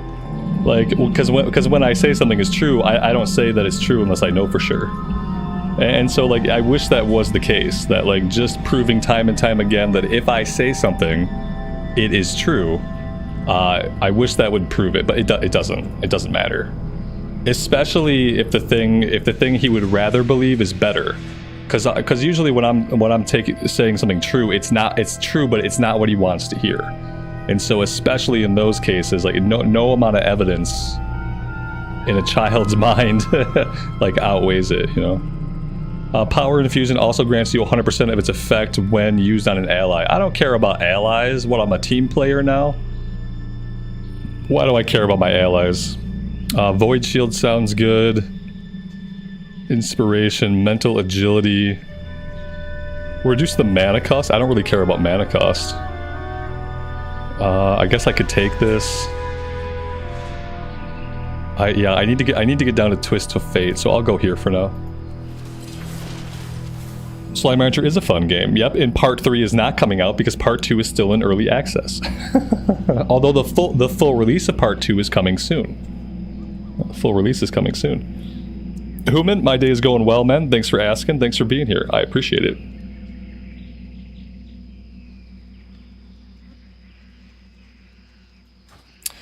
What else am I doing here? Deal with High Priest Venoxus. I don't see a High Priest.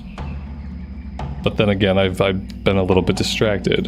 High Priest Venoxus. Yeah, I don't know.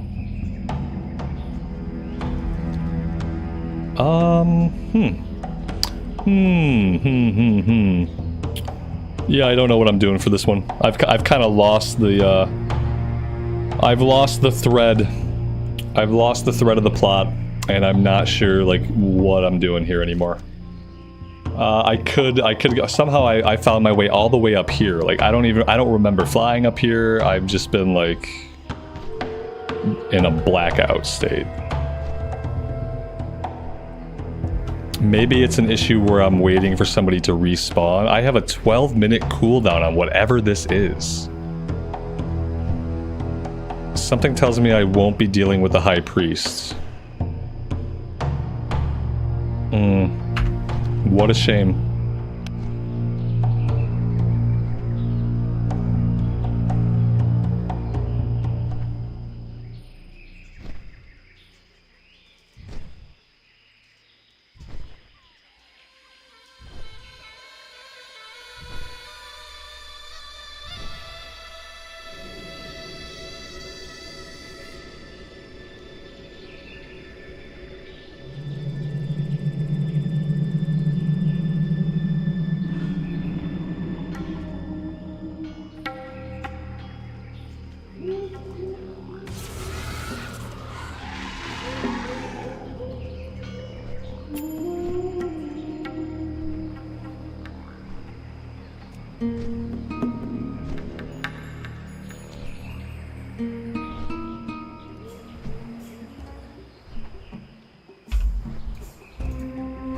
Dennis, you made it into the realm within, the war within beta list. All the servers are offline. Yeah, they've been showing like different things. Earlier they all said incompatible.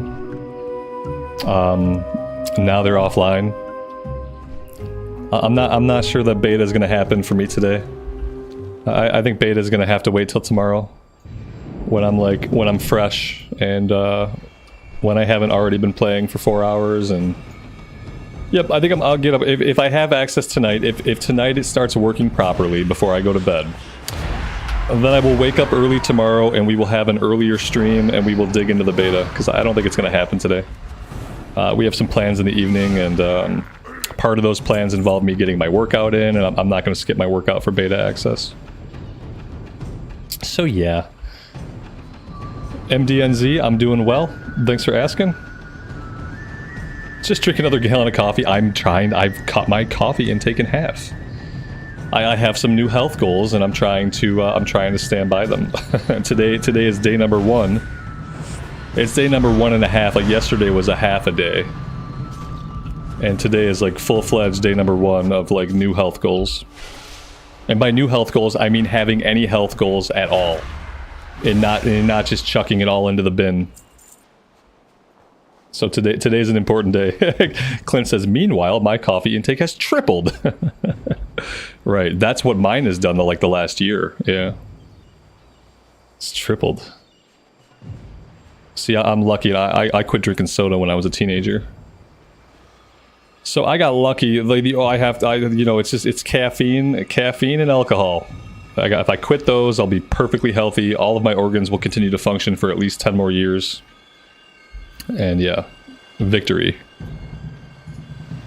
Some of these guys ping the quest, some of these guys don't ping the quest, and I'm not really sure what the difference is. I need Zanzil's formulations, but nobody seems to really... Okay, it's the witch doctors. I need witch doctors.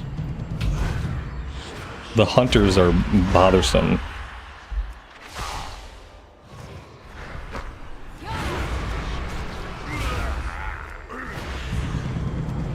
Can I explain why coffee is bad? I mean, I'm not a doctor, so not really. What's bad is drinking too much. Like anything else, everything is okay in moderation. But I've been drinking like 50 or 60 ounces of coffee a day. And I think like 50 or 60 ounces of coffee is bad. Also, like, yeah, I'm trying to get back into like weightlifting heavier. I'm trying to like gain muscle mass, and like drinking a shit ton of coffee is going to disrupt my sleep patterns. And if I have disrupted sleep patterns, my body can't heal overnight.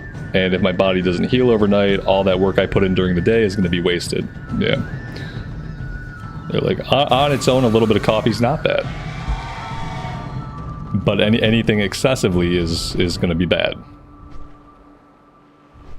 Yeah, also I have acid reflux, and so like if you're someone that suffers from acid reflux, coffee's not that great for you. It's pretty acidic. Can I help you? Off and away. So yeah, it depends on the person, but too much of anything is bad.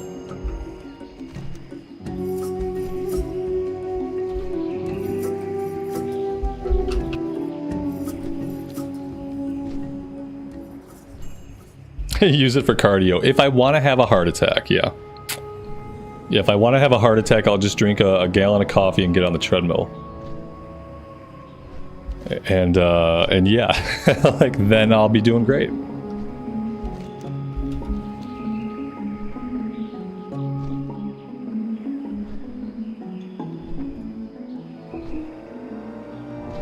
Yeah, and I don't think I'll ever stop drinking coffee completely. Like, that's probably not going to be an option. It's probably not going to happen, but I can at least cut my intake in half. And that way I can say that I tried to be healthier. Hey! Right.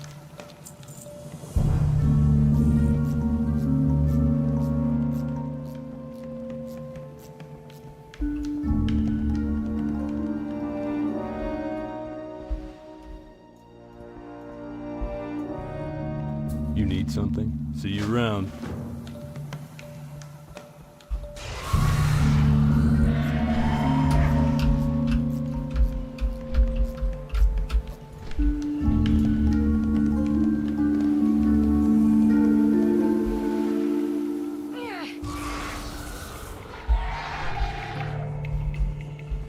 Light be with you. This guy wants us to go to the Plague Lands. Yeah, I'm not ready to go to the Plague Lands right now. It doesn't mean that I won't ever, but I'm not doing that now.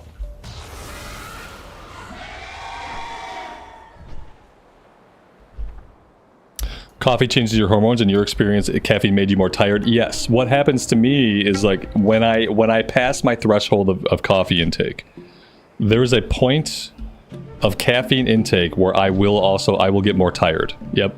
And that's when I know for sure that I've had too much coffee that day. When I have that last cup of coffee and then suddenly I want to take a nap. That tells me that as a muscle, my heart has been too stimulated all day by coffee, because it means my heart and my body are tired. And they're tired because of the coffee. Yes, I have that happen. Mm-hmm. Yeah, when I've had one cup of coffee too many, I get really tired, and then I'm like, well, damn, that's not good. That does not bode well. And usually that happens with coffee that I intake about after this time of day right now. Like this coffee right here, there's too much of this coffee left, and I probably shouldn't even finish what I've poured myself. Because I am approaching that time where if I continue to drink even this amount of coffee, I will get more tired than I currently am.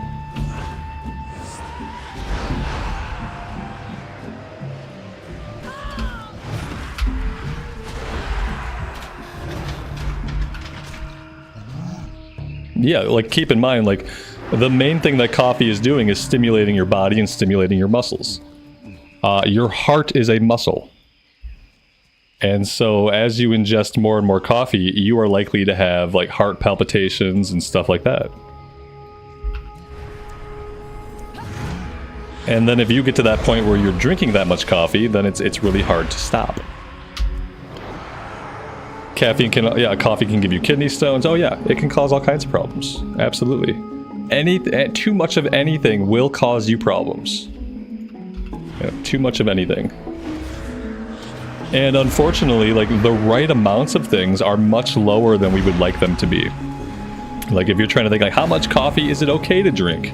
It's the number is much lower than you would want it to be. Except WoW. I think they have a tip that comes up when I log into the game sometimes that tells me that too much WoW can be a bad thing. I think it says everything is good in moderation, including World of Warcraft. Go outside and touch grass. I think that's what it says. If it doesn't say it that way, that's how it should say it.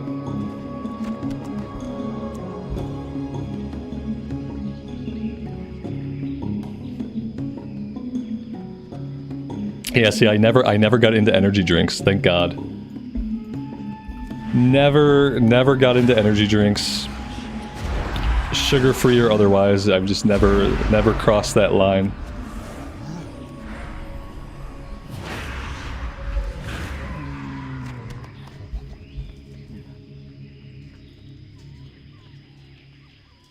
What are we looking for here? We're looking for the Heart of Mach. Heart of Mach. I think I have to get this guy to spawn.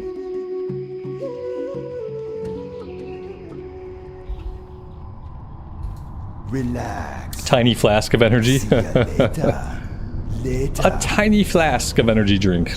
I don't know. I've never thought about putting anything besides like liquor into a flask. All right, I'm assuming. Oh, here we go. He's gonna summon him.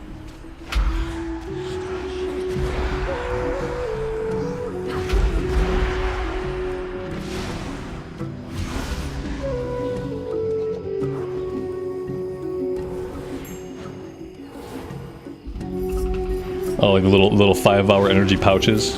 No, I never did any of that stuff. That stuff was always kind of scary. Anything that's condensed and it's in like a tiny little container and it's like 5 hours of energy in this little container, I get like really wary. I'm like, okay, but what is in it? Because that's a really small container to have 5 hours of energy in it. I just immediately, I don't trust it, you know? I don't trust it.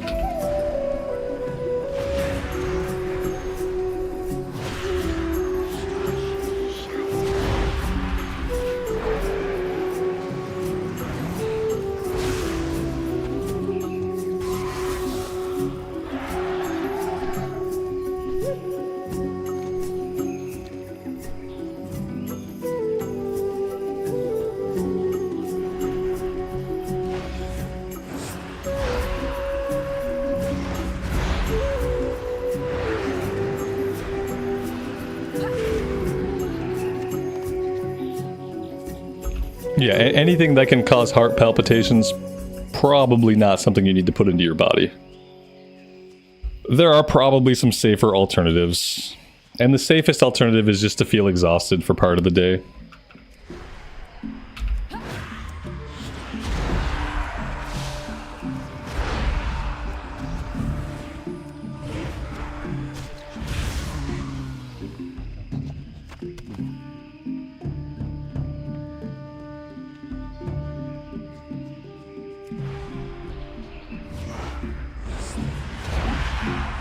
Oh man, see, I'm lucky. I've always been too lazy to fight sleep. I've never had a desire to fight sleep. I've never had a desire to like pull all-nighters. Like, I am just a lazy person. And I have never had a desire to say, hey, instead of sleeping, I need to do this instead. It just wouldn't happen. I didn't have the willpower to do it, the desire to do it. And so I never sought means of like prolonging my wakefulness. Because I was always just too lazy to stay awake anyway. Oftentimes what I desire more than anything else is to be asleep.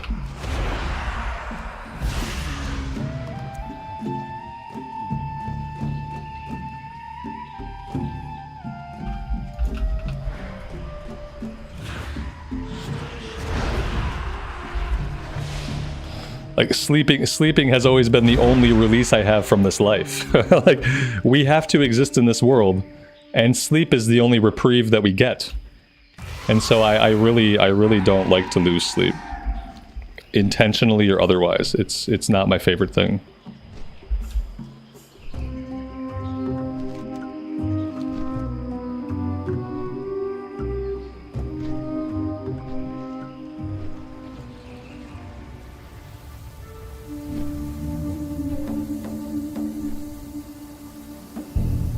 Hello. Have a good one. See you later. Greetings. Have a good one. What can I do for you? She wants me to go to Ratchet. I really don't want to go to Ratchet. Oh, this is going to Dustwallow Marsh. Okay, Dustwallow Marsh. I don't think I want to do Dustwallow Marsh. I don't know. I mean, maybe. Farewell. I'll take it for now. I don't know if we'll do that or not. I might go to Kalimdor and go questing out of Decilis. That might be a cool place to go check out.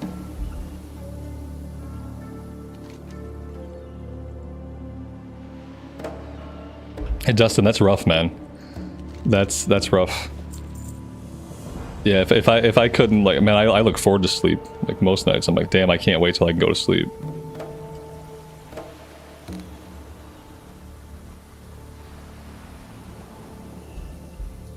Hey there. Even in the time of my life, like, I used to suffer from sleep paralysis quite a bit.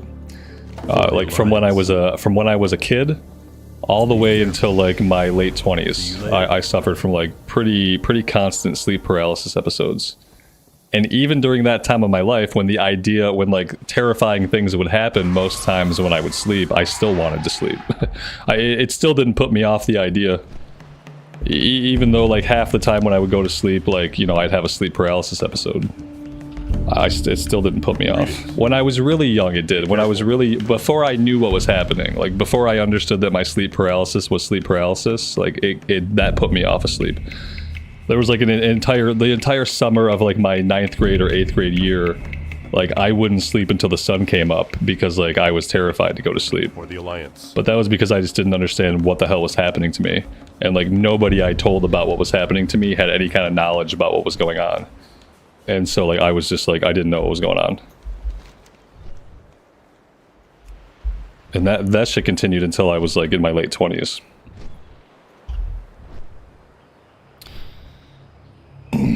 Yeah, Clint, exactly. Yeah. Sleep paralysis, for those who don't know, like sleep paralysis is an event that happens where like you are still asleep. So you are asleep in your bed, but your brain overlays stuff into your environment that's not really there. A lot of people experience like they feel like they've woken up, but they can't move a muscle, and they see stuff in the room with them. You'll see monsters, demons. I saw aliens. So like think about the Greys from like X-Files, or like any of like the aliens from like the mid-90s, like the gray aliens with the big black eyes. That was the shit that I saw whenever I had sleep paralysis episodes. And they would just be standing there at the foot of your bed. You know, you would wake up unable to move, and you'd be looking at this thing in your room. And you felt completely awake. You felt awake, except your entire body had that tingly feeling of like when your arm falls asleep or a leg falls asleep and it kind of tingles and you can't move it. Imagine your entire body feeling that way. And yeah, that went on for a long time. You were being abducted by Grace. Yeah, Shadow, as a fucking teenager, that's what I thought. Yeah, exactly. I was just, I was like, okay, this happens. Like, this is what's happening to me. Yeah, because I had no idea what sleep paralysis was. It wasn't a really well-known thing back then. And most stories of abduction come from people who are suffering from sleep paralysis and they don't know what's going on. And they don't know what they can do about it to stop it. Yeah, and it's a weird thing because you'll be laying there and you'll think you're screaming. You'll think you're yelling out for help. I even had times when I like was able to roll myself out of the bed and kind of crawl across my floor, but none of that really happened. I wasn't really out of my bed. I wasn't really crawling across the floor. I wasn't really crying out. I was actually still in bed, basically asleep. And so it's the weirdest thing. And it's one of the most terrifying things. And it's especially terrifying when you're young and you don't know what's happening. I remember like the relief I felt when I was like 20 or 21 years old, and I found this huge like forum on the internet from people suffering from this same thing, and like reading all of their accounts and reading like they were going through the exact same shit that I went through. And like it just flipped the switch and said, okay, you don't have to be afraid of this anymore. Like this is something that's happening to you, but it has a reason. But yeah, before that it was just terrifying. Let's see, this guy, I need to kill this guy. Yeah, it's related to stress. It's absolutely a stress thing. Yep. And it persisted into my 20s. Because in my 20s, I would often, like, I would work split shifts where I'd go to work on, like, very little sleep. I'd come home in the middle of the day. I would try to take a nap and then go back to work. And then every time I would take that mid-shift nap, I would have a sleep paralysis episode. And yeah, it went on for a long time.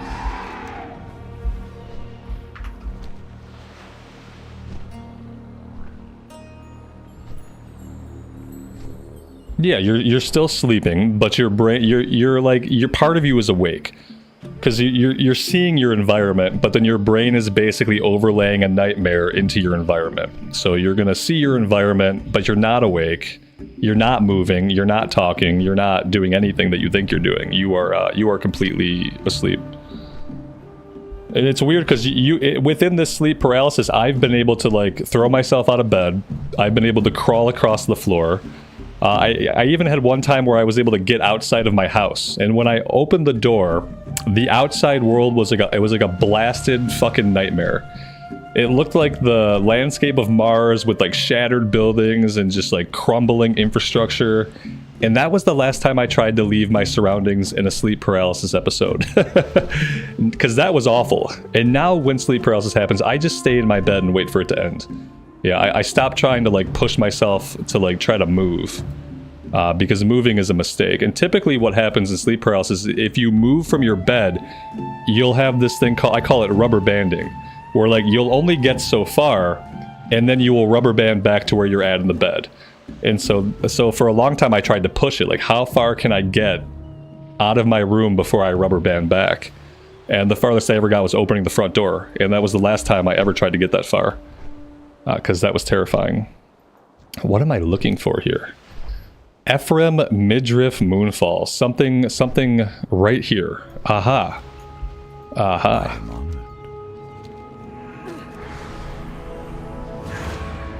It's a good escape from reality like gaming. No. No, it was never good to me. Even once I learned what was going on and started to like play around with what I could do, like it wasn't a fun time. Luckily, these days, it rarely ever happens.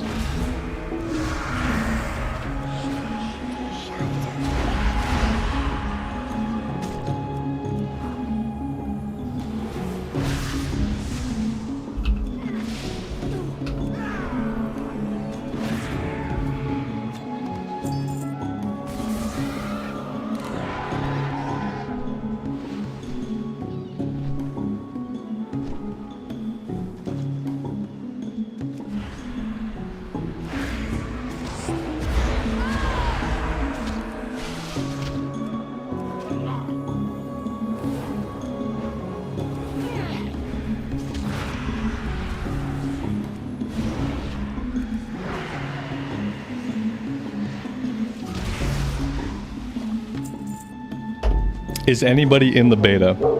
Are any of you playing the War Within beta?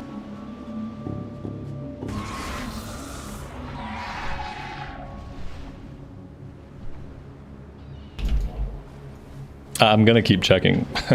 I'm gonna keep checking. Eventually the answer might be yes. The mob made me heal myself. Yeah, I've had a couple of encounters that that have almost gotten me killed. The problem is my gear all sucks. Yeah, I need to be running more dungeons. If I was running more dungeons, then it wouldn't be this hard. But if you want to level up in retail and you want a little bit of a challenge, just don't do any dungeons. Like, don't get any gear upgrades, because shit gets hard really fast when you don't upgrade your gear. Like, because what happens is, like, everything's scaling with your level. It's scaling with your level, scaling with your level, and you'll hit these level thresholds where suddenly enemies will be dealing a lot of damage to you, and suddenly you won't be dealing a lot of damage to them. And the way you counter that is by going into some dungeons and getting some good gear. But I haven't been doing that, so all my gear is bad, so occasionally things will kick the crap out of me. It's happened a couple times. Mind Blast has a 5% chance to make the next Devouring Plague cost no insanity, deal 20% additional damage. That sounds really good. These all sound so good! Oh my god, I don't know what to do. All of these talents, I want all of these talents. But I know that ultimately that's not going to work out.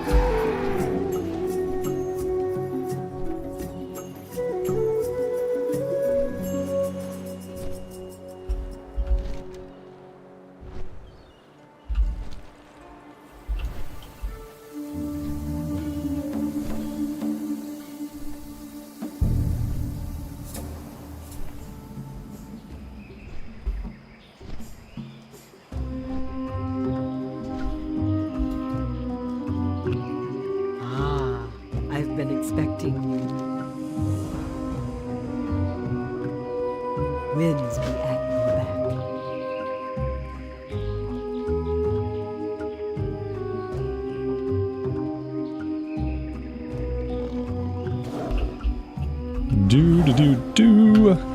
One thing I wanted to mention, and I'll mention it now while I have 114 of you here. It's video game related, but not WoW related. I will be playing a game called PAX Day.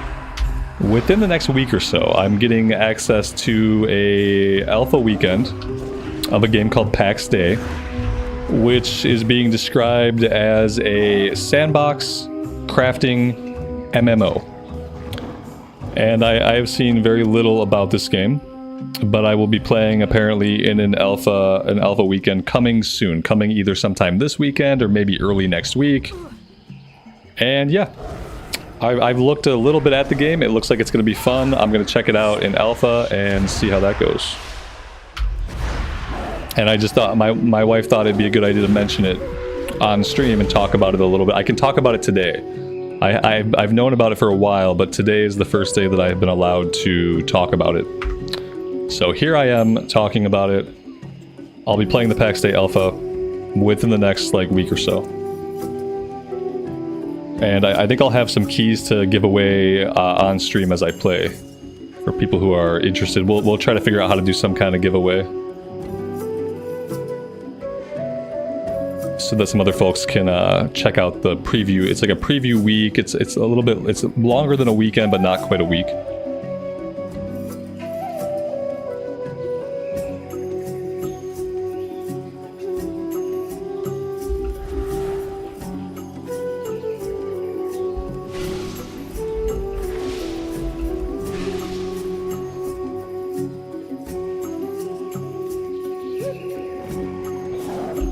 Yeah, I think it'll be cool. It looks really cool.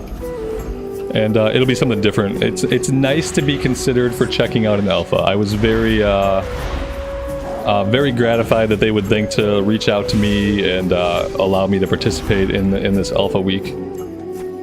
Because, you know, World of Warcraft, the game I've played my whole life, that I've had a YouTube channel about for the last 5 years, I did not get invited to the War Within alpha.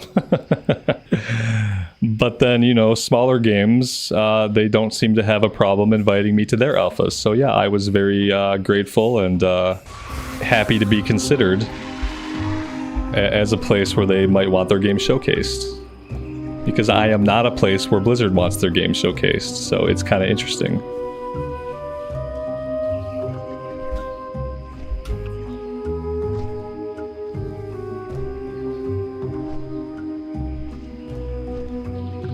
I'm growing up. Yeah, it felt that way. Yeah. I've been approached by a couple of different games, but none of them were games that I would really even play. This is the first time that I've been invited to like some kind of alpha where there were no strings attached. They're not paying me. It's not an advertisement. I don't have any obligations. I can play the game how I want to play the game. I have keys I can give away. I can do giveaways. I can do whatever I want with those keys. So I am under no obligations to do any specific things. I am just, they want me to be able to organically play the game if I want to play the game. And so yeah, that's really nice. And it's a game that I would play. So I'm really looking forward to it.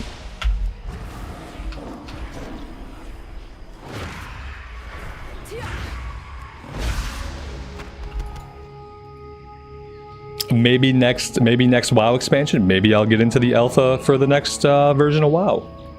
You know, by then I'll have had a WoW channel going for 7 years, and maybe then I'll be considered for a little bit of like alpha love. I don't know. Probably not.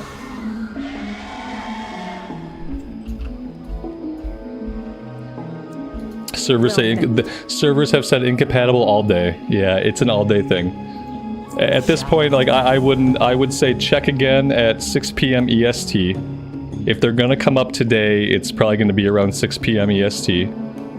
And if not, then I'd say like tomorrow they'll probably be up tomorrow. I'm not counting on playing the beta till tomorrow. So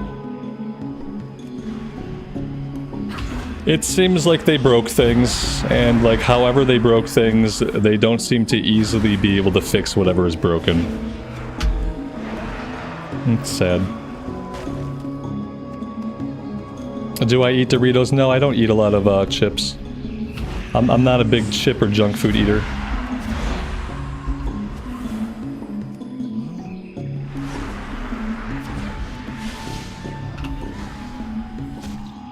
I eat a lot of rye bread.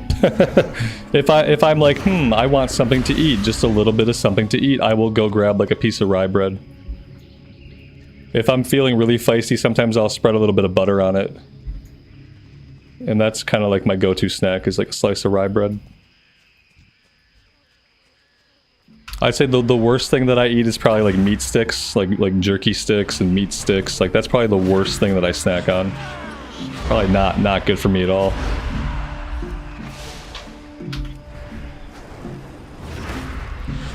I hear thunder outside. I think we have a full-blown storm here. I noticed it did get really dark in my office, and occasionally I hear thunder, so I'm hoping that I don't lose internet. But if I disappear randomly without doing my outro, fair warning, it might be because of the storm outside. Possibly because of the storm.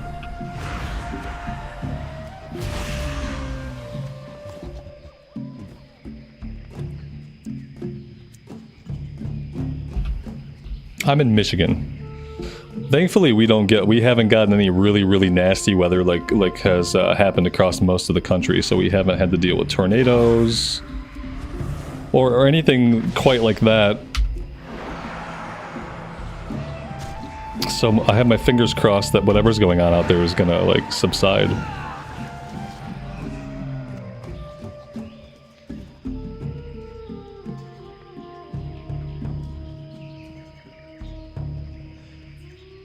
Yeah, I'm grateful to live where I live right now, because I think the Great Lakes stop most of the really bad storms from getting through to us.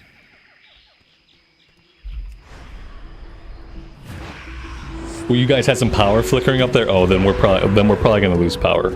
If you've already seen some power flickering, unless it's supposed to stop really soon, which I don't think it is, then we're probably gonna lose power. Boop. That sucks. You guys should charge all the devices up there.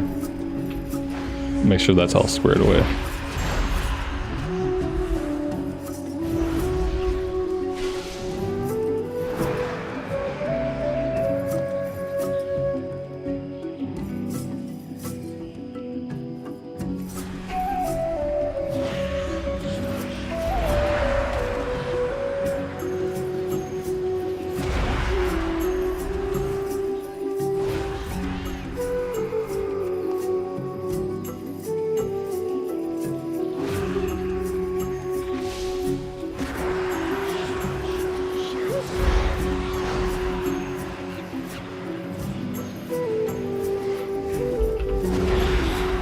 Oh, I'll be getting beta. Oh yeah, I paid for the $90, so I will get beta eventually.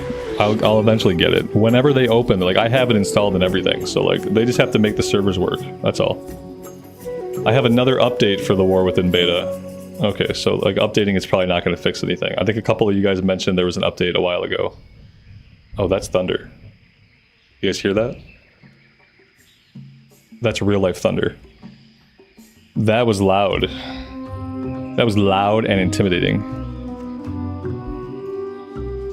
Loud, loud, loud.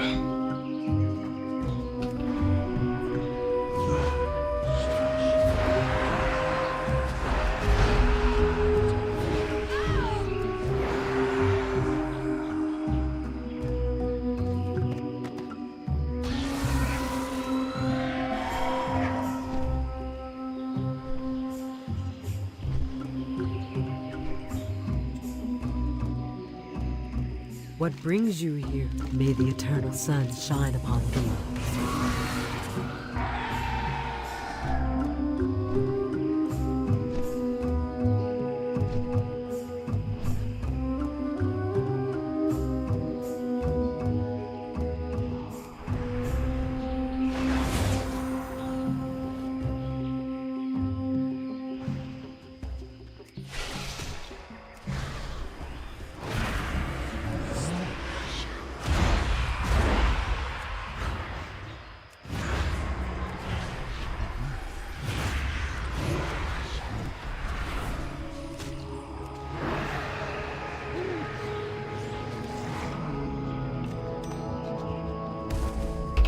Yeah, I love that he's throwing barrels at us. Yeah. Of course he's throwing barrels at us, obviously. What else would a giant gorilla do? You wish to speak? Farewell.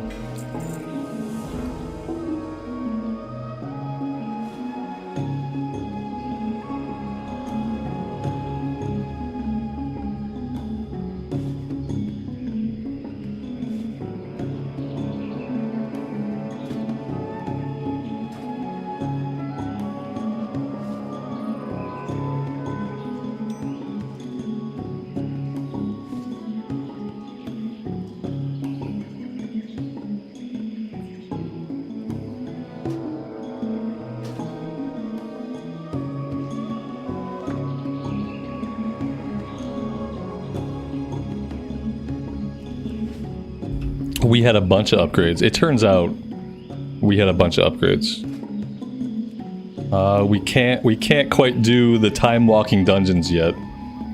But we're very close. We need 90 item level. We're at item level 87. So we're pretty close. Like 2 more upgrades, a couple more upgrades. And then if we want to, we can do some time walking runs. Which they reward a boatload of XP.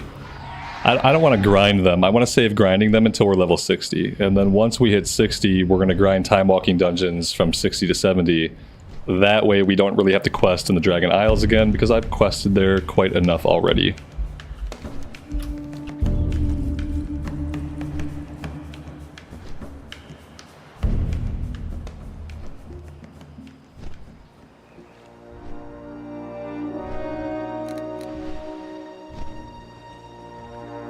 Yo! Keep it real!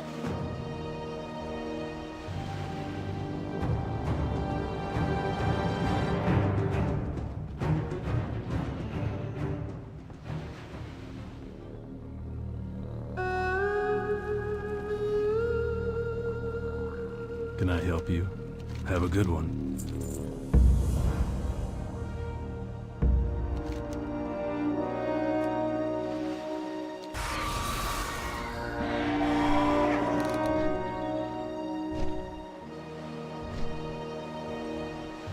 What can I do for you?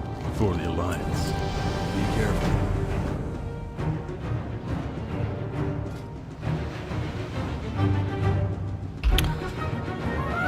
Alright, let's see. What do I want to do here?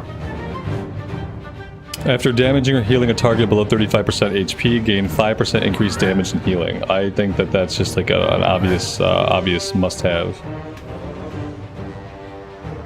Yeah, we're gonna go there. Alright, guys, I'll tell you what. I got a storm raging outside. We've been at it for 4.5 hours. I've had an amazing time today. I really appreciate you guys being here and all the support. But I am going to stop right here for today. Apparently. Yes, I'm going to stop right here for today. Amy, do you have anything to add to that? No, you're good with me stopping right here for today? Okay, good. My wife is fine with me stopping right here for today. So that's what I'm going to do. I'm going to go check out the storm. I'm going to hope I don't lose power. And I will look forward to seeing all of you fine folks tomorrow. Hopefully we'll be playing the War Within beta sometime early. I'm going to try to wake up early if I have beta access. If I can log into the servers, I'll get up early and we will do that. Thank you guys again. Really appreciate it. Until next time, take care of yourselves, take care of each other, and we'll see you back in Azeroth again very soon. Bye for now.